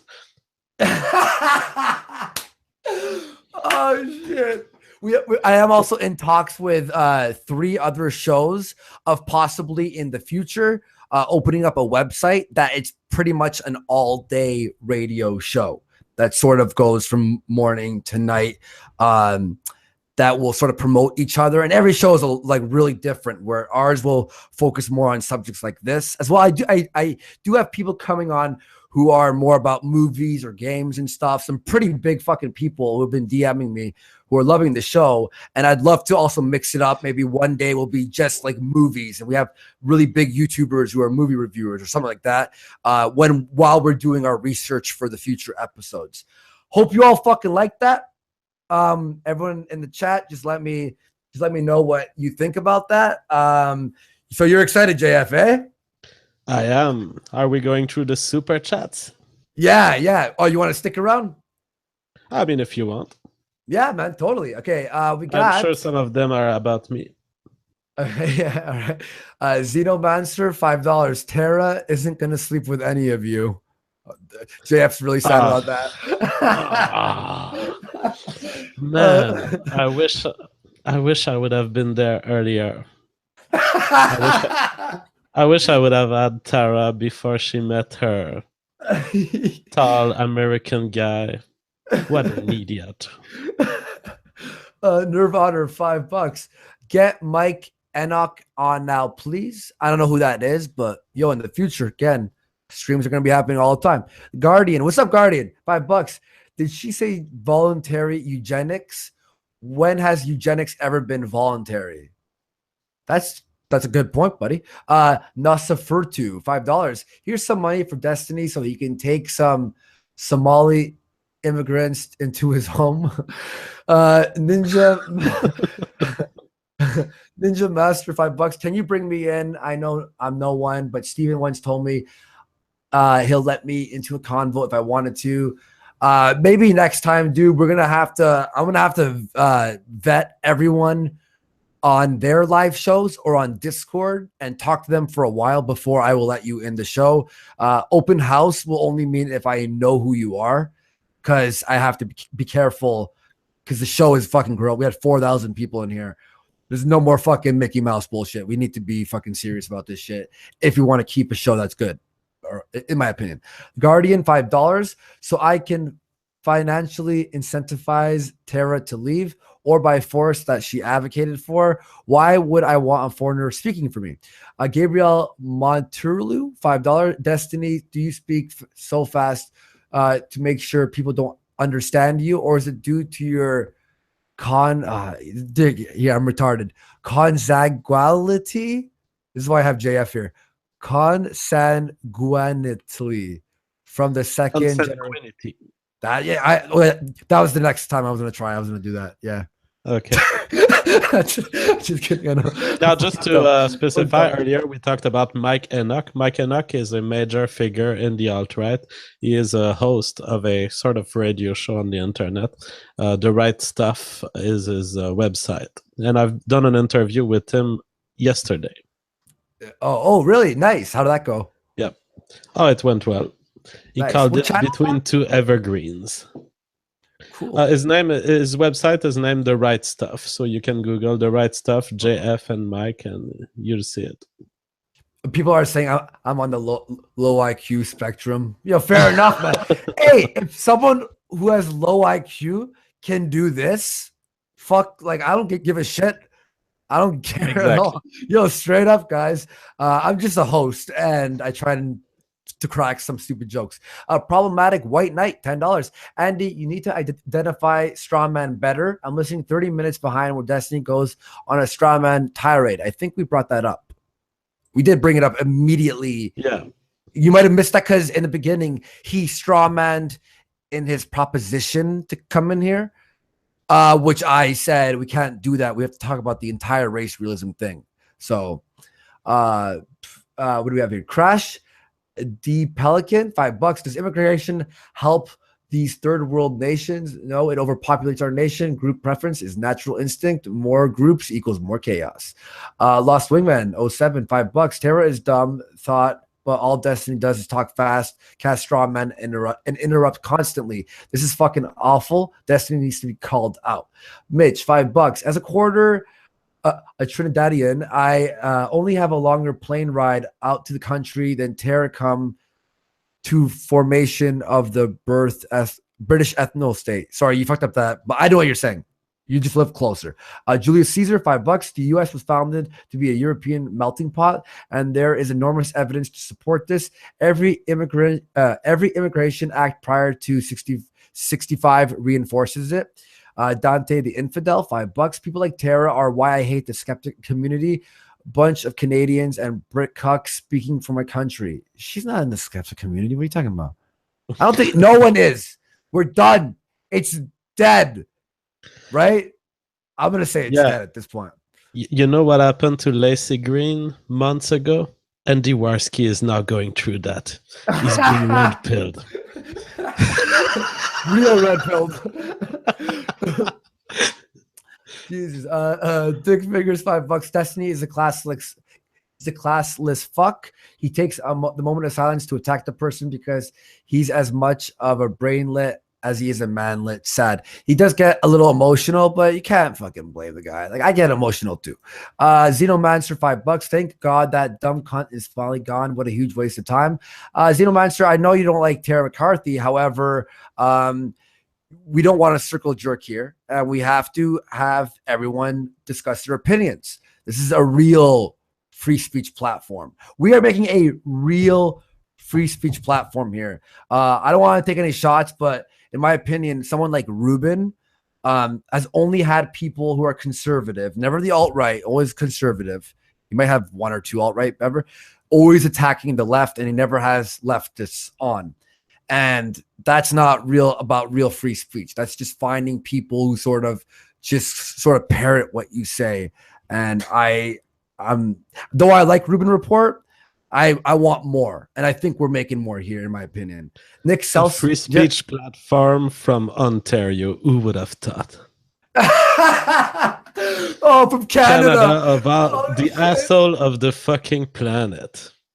Yeah, because we got so much rules here. Cut Canada, whatever, and now we got alt-right fucking talking with people who are on the left or centrist or just I want to make this as fucking mixed as possible, and I think we got something good here. This is like what Kilroy was supposed to be, by the way. Nick Cellstorm, $5. Destiny wins Cuck of the Year. Dick Fingers, $5. Destiny. Listen, my dude, it's okay to be white. It's okay to be a manlet. €5 from Stazik. My wife is going to kill me. I said I'll be in bed just when the stream started. Fuck you. Ooh, yeah, she's gonna slap you. Browbeat you. Dick Fingers, $5. Destiny, I'm paying Andy because he's better than you. Herderp, 1776, $5. JF and Tara want socialized whiteness. Nick Cellstorm, $2. It's okay to be white. CS, $5. Destiny, are you against countries like Poland not letting African migrants into their nations? Is there anything intrinsically wrong with this? We'll have to expand on this. So, JF, I think there's a lot of digging to do on this show. Oh my God, it took so long just to get to the basic stuff. I mean, those were the questions I was headed toward. Like, if you accept that you can choose sexually someone based on race, do you accept that you could interact? Let's say you're a prostitute. Could you choose your customers based on race? And now let's say you're a cake baker. Could you choose your customers based on race? And why do we change our mind along the way from sex to business? That's a great question that I didn't get to, but we need to get there with Destiny. If you want to write that down too, just on whatever, just to keep, because there's so much we have to, again, email me andyworski@gmail.com. If you've missed anything, I'll start writing it down. We'll pass it around. Maybe we should start like probably a private Discord that docs people that we don't like, by the way. We should probably look for dirt on people to ruin their lives. No, I'm just joking. We should start a Discord that we let people in, that they could throw stuff on, like on a channel or whatever, and we'll have admin status so we could sort of talk it out on one channel and see what we want to talk about in the future. And by the way, everyone, go subscribe to JF right now. And Destiny, yo, you might not like him. I like him. And his debates are pretty fun to listen to. And I don't agree with everything he says, but he debates anyone. That's fucking balls right there. And you have to give him to it for that. John Cena, John Cena, $5. I want to agree that with Destiny, but he acts like such a cunt that I don't want to. Goose, $5. Destiny, the Civil War was simply fought over the right to own slaves. It was about political power. Problematic white Absolutely. Knight. I thought that Destiny's representation of the Civil War was very focused on slavery, and the reality of it is much more complex. Mm-hmm. Oh, and by the way, I saw TJ Kirk had retweeted this or quote tweeted this and said, "Oh, I'm excited to watch this, or this should be interesting or something." I was thinking we should do definitely an episode on religion. That's one thing I forgot to mention. One thing I didn't add on the paper is just, I know everyone has talked about it a lot, but I think we should just do one full episode on that. I think it'd be interesting. Ooh, so 2004. It's a time machine we're hopping on back. Problematic white knight, $5. Andy, you let Destiny virtue signal to you, and then you followed his path because you were blind to his moral fagging. I don't remember what that was, but I'm just trying to be fair with everyone and nice to everyone, no matter who they are. YouTube, $5. Aberther, to my fellow newly white Jews, we made it. Glink, $5. Hey, Andy, big fan. We should discuss AI sometime. I'm a fellow YouTuber. I actually brought that up. Yeah, I think artificial intelligence is probably one of the most fascinating subjects that I love reading about, and I've never talked about it one time because I pigeonholed myself into fucking... Oh, and free will. I want to talk about free will as well. But yeah, artificial intelligence, it's something I fucking absolutely love. And I've been programming a little bit, and I've been actually trying to program a thing that sort of has a lot of branches of thought. It's very difficult. I'm using this one program and trying to input something, and depending on how it feels, it will choose an option. I'm using only numbers for now, and using like a number, like 1 would be happiness, 2 would be sadness, 3 would be anger, and sort of making variables. It's something like my hobby that I secretly work on. And I've been reading on artificial intelligence, so it's something I fucking absolutely love. Secret Genius, $5. And I suck at it, by the way. It's not like my thing's working at all. Like, there's glitches everywhere, and I'm trying my best to work on it, but fucking that's something I just love doing. Secret Genius, $5. Destiny has issues and behaves like an omniscient. He'll self-destruct eventually and rethink things. His straw man will burn down on their own. Xenomancer, $10. Alt hype is fringe elements, and fringe elements is a fucking moron that flags videos. Is that true? I don't know that he flags video at all. Yeah, we don't have any evidence of that, so I'm gonna say no on that. Jessica Utes, $5. Friendly reminder that Steve wants to start a war with Mexico instead of building a wall. Who's Steve? Steve Shives? Wait, no, Steve. No, that's the opposite. That's actually the opposite. Yeah, we'd have to get a last name on that. Anthony Fraser, $10. As a C-head to white male, Can us pasty white fucks win oppression points by getting crispy in tanning beds? Andy V. Probably if you want. Thick fingers, $5. Destiny. It's a shame you don't hold someone up to your standards, you dense motherfucker. Liho Ride Storm. I think we calmed down Destiny a lot though. I was trying to everyone chill. Let's just chill it out. 5 New Zealand bucks. Thanks for donating the whole stream, by the way, Leo. I only like sucking pale nerd cock. It's really that simple. I inherently have no interest in sucking a giant black cock. Just get off to that. Well, looks like me and her have a disagreement. No, I'm just Desmond Deep Pockets. Desmond Deep Pockets, $5. Destiny is London with its non-white majority a positive change? Can Brits disagree with this without being called a Nazi? Are we to suffer in this silence? Bam, $5. Vaginas are a kink. Only if you like vaginas, you need to do some introspecting, you fucking bigot. 25 PLN from Clifford Bates. A certain person is rather ignorant regarding the role fucking, oh my God, this word. Pheromones. Jesus Christ. And human sexual attraction. My mouth is getting all fucking dry. I wish I brought water with me. Purple, almost done here. Purple Goose, 22. And we'll do a wrap up between me and JF, and we'll sort of see what the next one will be about. I'm taking tomorrow off, by the way.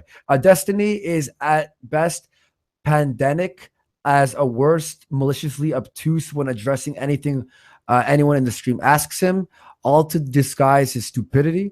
Alex Bentley, $5. Sometimes dating preferences are as simple as appreciation of art. Some people like Da Vinci, others like Van Gogh. I agree on that. That's why I think he was looking too deep into the attraction thing. Down forward punch, $5. Destiny's example of being a manager proves that he has never been a manager. Oh yeah, this is the one he answered on the show. Crash Pelican, $5. Destiny, okay, it's not an argument. $10 from Andy M. Destiny's example doesn't work. One's dating preferences is based on attraction. When judging for work, one would base it on the interview and how the person answers the questions and their interaction. I think what he meant there was there might be some bias for someone who may be racist. That was his point, I think. A parallel piped, €5. A lot of beating around the bush. If X people that have Y territory want to expel Y people from their territory, they are in full right to do so. $10 from Secret Genius. Or you could set up a state within a state, a la Nation of Islam. Roosh, $5. Andy, Destiny is using you. Andy, Destiny is using you as a retarded mouse to divert conversation away from Papa JF. Look. You have Tara and JF talking on one point. I need to give my point of view. That was my point of view. I wasn't taking Destiny's point of view. This is something I've stated before I knew Destiny forever. And I'm not trying to go against JF, but I'm just giving him my opinion. And he can tell me if he thinks I'm right or wrong. That's the whole fucking point of this. But thank you. I just can't stop laughing. What? This guy is trolling you with the retarded mice me. Oh. And you're there and you're defending your honor. We have to do an episode. We have to do an episode of cut of all the stupid shit I've ever said and mispronunciations of stuff or words I can't read. Just Andy has low IQ and it's just me being retarded. That's a guy on my Discord server, and he just typed on my Discord server. He just typed, "I got him." It was idiot from fucking random. God, that's embarrassing, dude. I like that though. All right, you win. You win that troll, you piece of shit. Maxwell Bear, $5. Ethno states are the norm worldwide right now. Current year, Southeast Asia, Africa, Middle East, India, Japan, China, and most are mostly ethno states. The Guardian, $5. Goals are for losers. That's why I want to establish an ethno state. Daniel Irish, $10. Only idiot alt-writers can get me to agree with Destiny so much. Jennifer Sellers, $8.30. $8.30. Canadian funny money for a fellow Canadian Canuck. Keep up the great work, Andy. Love from Kitchener Waterloo. Oh, that's pretty close. What you Torontonians call the boonies. Yes, you are in the boonies. Daniel Irish, $5. Why is the chat so triggered now? Daniel Irish, $5 again. Thanks for helping out with the show, man. Have some more money, Andy. P.S. Ryan isn't smart enough to be called an idiot. Dick, what just fucking happened here? Hang on. Holy fuck, dude. Jesus fucking Christ. JF, do you have like 20 more minutes? Oh, yeah. All right. More super chats? Well, dude, like, I thought the scroll bar, I thought the scroll bar, like, I'd move it down. It's like, no, I'm like, I scrolled it down. It went down like a millimeter, and it's just like the entire, like, holy fuck. Yeah, so Dick Fingers, $10. Destiny, stop. The entire stream has been you diluting the point of the arguments into idiocy. Idiocy. Oh, fuck. Jesus, fuck. I'm sick of reading right now. I understand you're under base 7. Okay, thank you for donating, but we're trying to have a serious conversation. CDR Rockwell's Ghost, $5. I highly recommend you get Teal Deer on at some point. Great stream as always. I think he hates me. I don't know. Yeah, he's great though. He's gonna come with me. I'm sure. Ask him. Please ask him for me. Tell him that whole thing in the past. I apologize and he was right. I apologize the next day. Fucking please ask him. I would love to talk to him. Okay. Yeah, Frog Knight Glenn, $5. Race is a lie and it's only cosmetic. We are all human.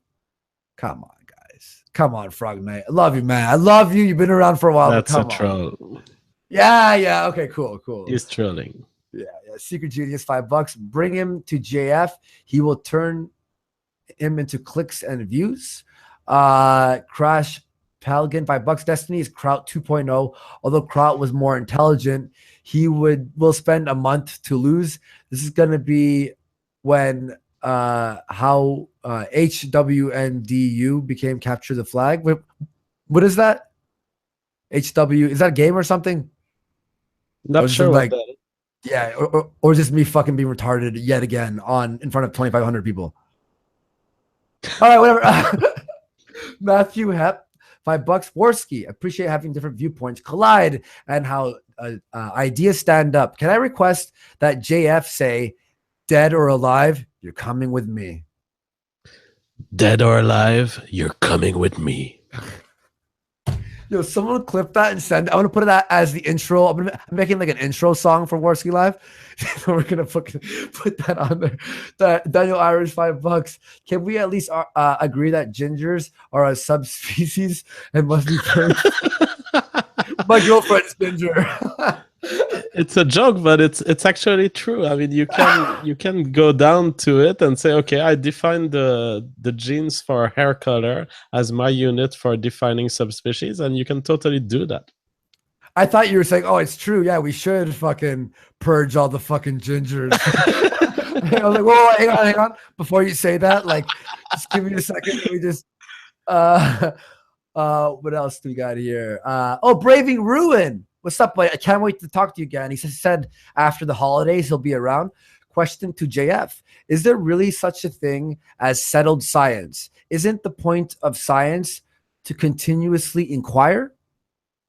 Yeah, I mean, I think that most scientists wouldn't use the word settled science the way Destiny did, but still there is a concept of some things being so sure that no scientist would question them. So I would say that at the level of ideas, there is such a thing as settled science, at least in the minds of scientists. All right. Koto Kiminiyama, $5. Destiny reminds me of Onision. Come on, that's too far in my idea by how he represents the arguments of others. I mean, look, Destiny, he gets outrageous sometimes, but Onision, Jesus, come on. Onision is a fucking retard. He's literally the most attention-whoring, dumb, retarded person ever, I think, on YouTube. He's a fake human being. Anything he says on Twitter, by the way, do not retweet it. He's just doing that to anger you so you could retweet him so he can be relevant. That's all he is. Isaiah, $5. JF won without a doubt. Jim, I think I think Medicare was watching this. Medicare is fucking watching all the streams, man. I don't like. That's awesome. I have a message for Medicare. You fucked up, man. You fucked up in your second series. He introduces me, and he puts no intro music. It's like he just shows my face and me speaking normally. No like pawnage music, no nothing. And he says, look at what he says about me. He says, he's just a scientist laughing at stuff on YouTube. I'm the general commander of the Frog Army. I'm the king of the alt-right, motherfuckers. So Medicare, get back to the drawing board, dude. I want some intro music. How about my intro? Adam Worski. I am literally, everyone is calling me Adam. Hey, did you see that picture, by the way, of the Star Wars that the artist did of me and Medicare? I want to show that shit. Oh, dude, this is fucking absolutely amazing, dude. This artist was like fucking incredible. When I saw that, I'm like, this is like an actual real artist who fucking painted this. This is fucking hilarious. So from me going on my fucking week's worth of Rampage, you check this out. Let me do a screen share here real quick. Holy shit. I lost the window. There it is. Let's do a screen share. Look how fucking badass this shit is, guy. Oh, yeah, that one I saw, but I just didn't understand that it was a reference. Okay. Me either. Yeah, I was like, where's that from? My friend's like, oh, Star Wars. Henceforth, you should be known as Adam Worski. Now go and enact our righteous reckoning on the feeble skeptic order. Fuck. Someone made a Politipod. Thanks, Buddy, by the way, for doing this. He made a poll on Twitter. Is Andy a skeptic anymore? I think it was like 80% no. So guys, this is it. We fucking moved on from that. All right, let's keep going on here. Gabriel Lopez. I love fucking Gabriel, by the way. JF, if you don't know him, he's been donating to me since episode 1 Worski. And we're on episode 112 right now. Every day, tons. So this guy is fucking, thank you so much. Hey everyone, straight and male, introspect now on why you don't like dicks up your ass and down your throat. Don't be a bigot. Yeah, like the whole trans thing. Yo, like, come on. When you're like trans, like, and you don't like, I'm sorry, when you don't want to fuck a trans person, like, you don't have to be like, oh, I don't want to because I love vaginas. You know what I mean? You could just go, I'm not down for a dick. You know what I mean? And then there are some people who want the dick and tits, so have fun with that. Jessica test $5. End of the year reminder that Destiny thinks incest isn't bad, also wants war with Mexico. That is not true. Destiny wants an argument besides morality why incest isn't bad, and then if you bring up having a baby, well, you could use protection. So until someone can think of something that's not just, ew, it's disgusting, he'll have that debate. I think it's disgusting, and that's why I'm not down for it, but I wouldn't debate him on it because that's what he wants. Kenneth G, $5. Just want to support Bud. Long live live streams and modding. And modding is a madhouse, but whatever, I am down. I need more mods. I'm going to have to find some more mods. Destiny seems too emotional, in my opinion. Thoughts? I'm going to also slow down the chat, by the way. So you have to you can only type in every 10 seconds or something. Son of Schmet, $5. If you do political spectrum, you need Kyle Kluwinski and Tim Pool, let alone Sargon of Cods and maybe TJ Kirk. I will definitely reach out to them. I am like Spike Man, $10. You should binge watch Murdoch, Andy. You're welcome in advance. Sure. Unity Mitford, $5. Can JF discuss micro? Oh boy, guys, clip this because another retarded moment from Andy. I've actually seen that word earlier, that super chat. I'm sorry, but I don't know what that is. I've never seen that word. Well, I'm not the only retard here. All right. No offense, Jeff. But we'll check it out. I guess I'll micromachinerism. Okay, I'm gonna copy and fucking I'll paste it. Okay, so it's microchimerism. Okay, here, Jeff. I'm gonna fucking send that to you on your DMs here, so we just both have this, okay? Cool. A rogue Chihuahua. It's not Chihuahua. Is it Chihuahua? It's Chihuahua. $5. Real free speech, my ass. I'm super chatting from my brother account because I've been banned twice. Your mods making you a hypocrite, bro. That's not me. That's my mods. And maybe you were just being a fucking cunt. Okay. I'm sorry, my now mods. I understand what microchimerism is. It's fucking amazing. It's the fact that you can have cells inside your body that come from other genomes. It's like you have a different life form inside of you. What? Living. God, we have to look into that, dude. No, it's super cool. I didn't understand, awesome, but that's essentially chimera. It's the concept of an organism formed by different genes from different genomes, and microchimerism is just the fact that you can have a little bit of that life form living inside of you. Oh, cool. I just real fast. Sorry, Rogue Chihuahua. He says he was speaking about Destiny. Please make sure you write the name of the person you're. I'm just assuming it's always to me. So sorry, buddy. I apologize about that. Gabriel Lopez, $10. Destiny ruined the new media, which was a great channel name. Fuck Destiny with a sandpaper dildo. Malcolm from the North, $5. Peter Sweden is in the chat. Who's Peter Sweden? I've heard the name. Peter Sweden? Is that like a scientist or a guy who makes videos or a researcher or something? Is it a country? Peter Sweden.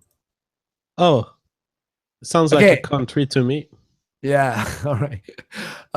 What else we got here? Get him to. Oh, Peter Sweden was supposed to be on Kilroy. That's what it was. And he's like, yeah, he's a researcher or a speaker. You know, I'm gonna actually send you the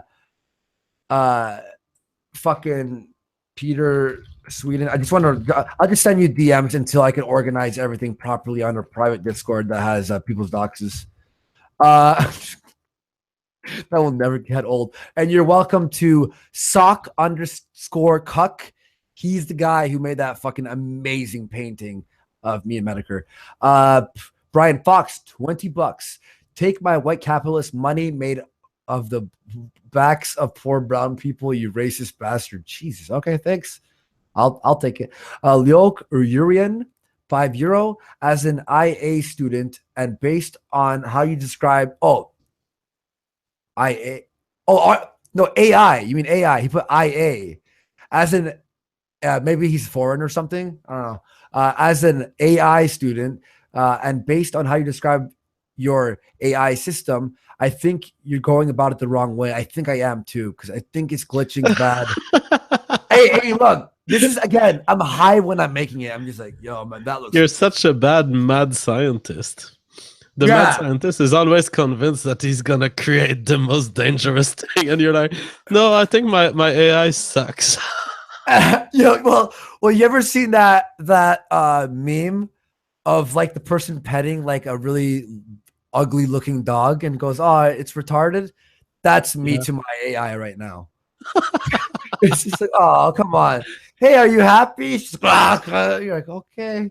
It's just more numbers and shit. CS, $5. But I would love, Loic Urine, fucking @reply me. I'd love to chat about AI. CS, $5. JF, what percentage is needed to identify as a race, or is it a more philosophical question? Also, remember, trouts can't get pregnant.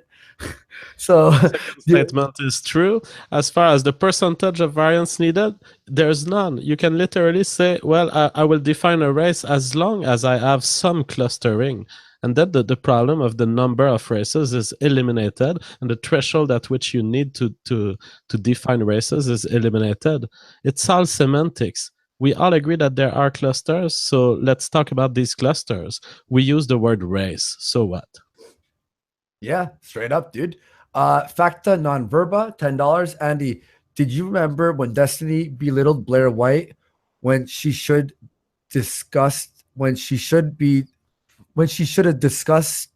I think you fucked that up, dude.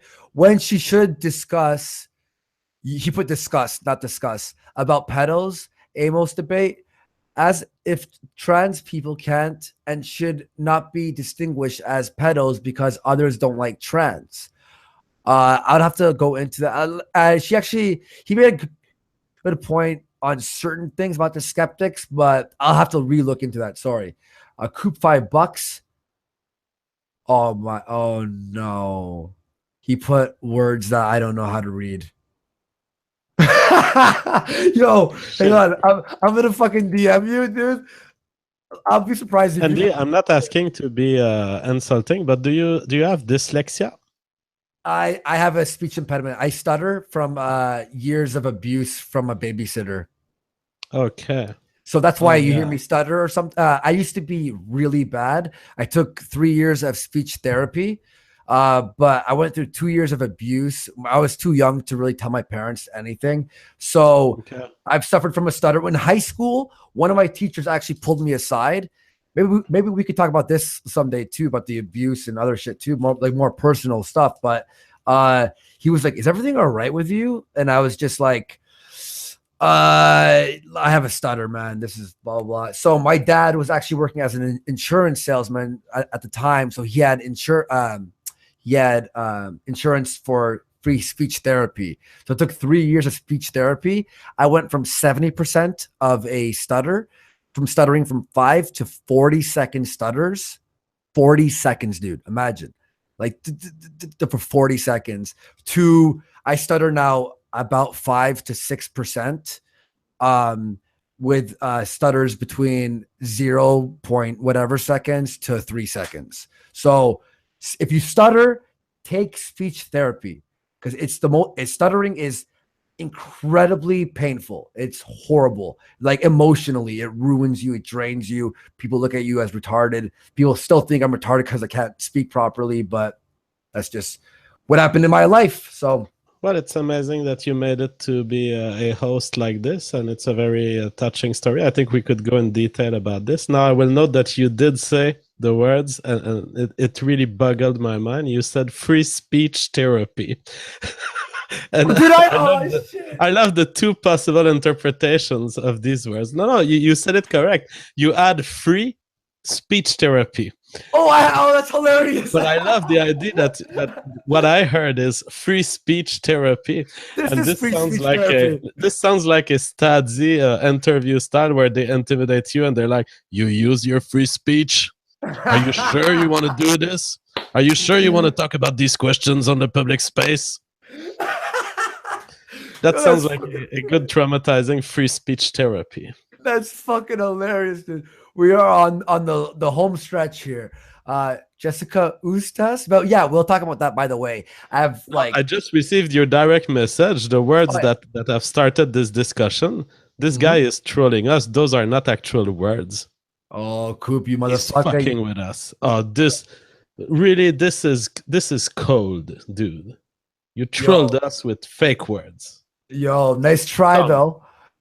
I don't even want to try these words. Jessica Usta. Oh yeah, by the way, JF said she'll be on more often. Just so you know, on words that start with G, I stutter 90% of the time. G. Oh. So good. I'm not stuttering here because I'm trying to not stutter using my therapy stuff, what I know how to. But if you ever hear me say something and I stop and then I say something else, I was going to stutter on it and I'm just readjusting.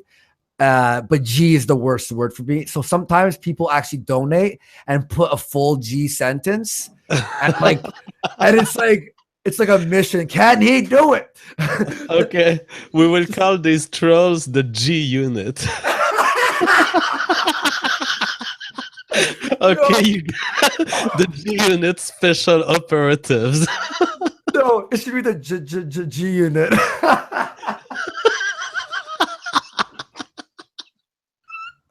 Oh, fucking funny, dude. Jessica Ustas, $5. He'll not divide us. 4chan turned Shia LaBeouf's stupid protest art into IRL trolling. Capture the flag. It is great. Internet Historian, go check it out. Have you ever seen Internet Historian, by the way, JF? No. Dude, search him. He has like 10 videos out. Watch actually DashCon. Okay, it's 2.5 million views. It's a 10-minute video, and you'll understand what this ball pit meme means. Okay. All right. Trust me, you're gonna fucking die. And people are actually suggesting that Kilroy is the next DashCon. That's the video. Exile Postman, $5. Have JF, Ghastly, and AP as permanent co-hosts, and keep doing your shows where people yell at each other. I love internet blood sports. We will plan some internet blood sports in the fucking future. I love AP and Ghastly. I want to have him back on a non-uncomfortable stream. Jesse James, $5. I warned that all this race realism shit was going to come back to bite people in the ass on Warski Live number 59, but Chris blew me off when you're gone. Oh, this guy fucking, but yo, everything happens for a reason, right? Look what we have now. That Warski Live number 55, actually, that created this. So fucking awesome. Oscar Francois de Jarges, $10. Nigger dick size, mate. Thank you very much. Gabriel Montreal, $10. Well, according to Destiny himself during his live stream, if you don't like incest, you're a racist bigot. He didn't say that. Did he say that? Johnny Medler. I'm sorry, JF, go ahead. No, I mean, yeah, I agree with you. Yeah. I agree that he did not say that. Yeah, there's no, come on. Let's not strong man here. Johnny Medler, but thank you for donating. You really helped the show. Thank you a lot. Johnny Medler, $20. Hey, Andy, with Kilroy down the tubes, would you be interested in working with Boston Free Speech on the next Boston Free Speech rally? We don't do contracts. Throw me an email, andywarski@gmail.com. DRSG, $5. I'm assuming $5 chats, lower $5 chats are being missed for business inquiries. Would you rather me research you via email or Twitter? At andywarski@gmail, please do that. And the reason I missed a couple of the $2 ones is there was like a couple of people who were abusing it and doing like fucking 1 million in a row to just spam, and that's not cool. So please do not abuse that, or I'm going to be passing your stuff, and you make other people who donating look bad. It's just people are spamming shit sometimes, and it's fucking. But thank you for donating. I really appreciate it. If you want to say something, throw a $5 super chat. Don't put $22 in a row. That's fucking annoying. All right. And Exile Postman. I'm just trying to be as fair as possible. Okay. I'm just trying to be as fair as possible here. And the show's already fucking 3.5 hours long. Exile Postman, the second last one. $5. You're gonna get a great grouping. Fuck. There it is. See? You see that? You're gonna get a great grouping. Now, what's your trick, Andy, when you meet these problems? Do you sing in your head? Because I heard that was a tactic that some people use. Yeah. So actually what singing does is I used to sing in a band before my voice was all fucked up from smoking. But singing, you never stutter. Doing stand-up comedy, I didn't stutter too. It was very interesting. But what I do is there's two techniques. There's one called easy onset. So what it is say I'm going to say the word grouping.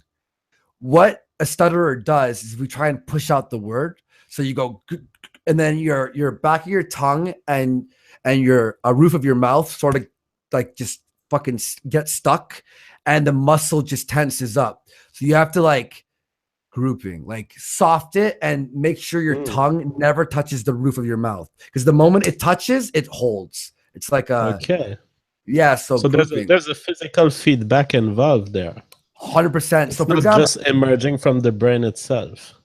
Well, in the brain, what it does is, and I'll get some more information about this. Could be very interesting. But what happens is stutterers usually talk 4 times faster than most people, because that's just a problem neurologically that people who stutter have. So therefore, when you say the word grouping, and you say it really fast, you go, right? So now I'm not thinking of the easy onset, and people who don't know what an easy onset is just try and keep pushing through it, which makes it actually worse and tighten up. So you're going to get a great grouping of guys and gals giving you G words in super chats, you groovy guy. Boom! Fuck you. Oh shit. That's a hard. Oh, that's hard. Maybe like this will help me actually like practice not stuttering. A rogue G-Unit BTF. G-Unit, $5. The account is at something stupid. I've supported this show and the morning Kumite multiple times. Everyone go subscribe to Tonkasa, best morning show. I was banned for nothing, I swear. I believe you. I'll please email me your username. Leo Ridestorm, almost done here. $5. Thanks for the stream, Anna. You're doing a great job. Love all your content these days. Looking forward to see you on Tonka stream tomorrow. It's gonna be intense, by the way. Hergelman, $5. I think my $2 doubled once, so pardon that. No worries, man. So you should bring Ghastly and AP alongside Poisoning the Well here at the same time. Yeah, we'll have a drinking stream soon. Gabriel Montulio, $5. What I meant was if Destiny thinks you're a bigot for not being attracted to a black person, he should believe the same for those who prefer incest. Fair enough. White Slave, $5. Okay, Andy. Second. Oh my God, guys, stop it. Stop donating, guys. Thank you, thank you so much. Okay, White Slave, $5. Okay, Andy. Have JF say hair, here, and air. Hair, here, and hair. I mean, no. If you give me 2 H's, I will put the third H. Yeah, that's jokes. And also admit that all blacks is the greatest team ever. Just blacks in general. This is actually funny that he thinks it's a challenge for me because All Blacks is my favorite team. Now that makes me a very bad Frenchman, but I do love the All Blacks. It's a team of rugby. Oh, cool. The subscriber, $5. Since my $2 will most likely get ignored, I'll ask again. JF Quest. Okay, here's my French. Quest c'est que tu mettre tu Poutine. What I put on my poutine? Well, I'm actually a fan of all sorts of poutine. I've eaten probably hundreds of flavors of poutine. So it can go from foie gras to bacon to smoked meat, pepperoni, green peppers, onions, a mix of all of these. You can have pizza poutine, you can have spaghetti poutine. You can have the smoked meat from this Jewish shop in Montreal. Don't be caught there. Buy a pound of it. You put it on a poutine, and it's the best thing you'll ever put in your mouth. Poutine is how you Americans don't have poutine there. Like, guys, this is something I don't understand. How did poutine not spread throughout the world? Yeah, there must be a conspiracy. There is. This is part of the JQ. I'm serious.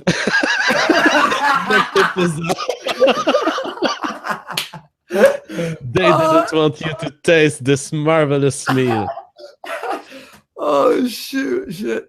All right, we're almost done here. Frog Night Glenn, $2. Sorry, Andy, I was the full G guy. No worries, dude. The N4SA Joa, $10. Andy, I hated your shit in the past, but these days, since you left the septic community, he called, and done these shows, have changed my mind. I hope 2018 will be a great year for you, faggot. I am very happy to be free of the pigeonhole I was part of. And while a few people are upset with me, a lot of people are proud of what I did and DMing me like, hey man, good job.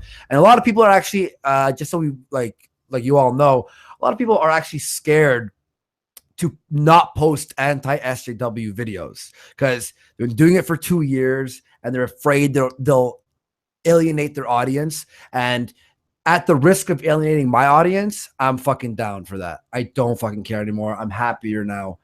Thank you all. Skelly Fish, $2 and a great show. Love you long time. I love you too. And Pop TV, which is funny because he was the first donator. $5 is the last one.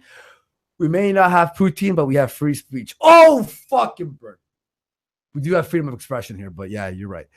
Anyway, holy shit. JF, man. You're a great fucking co-host, dude.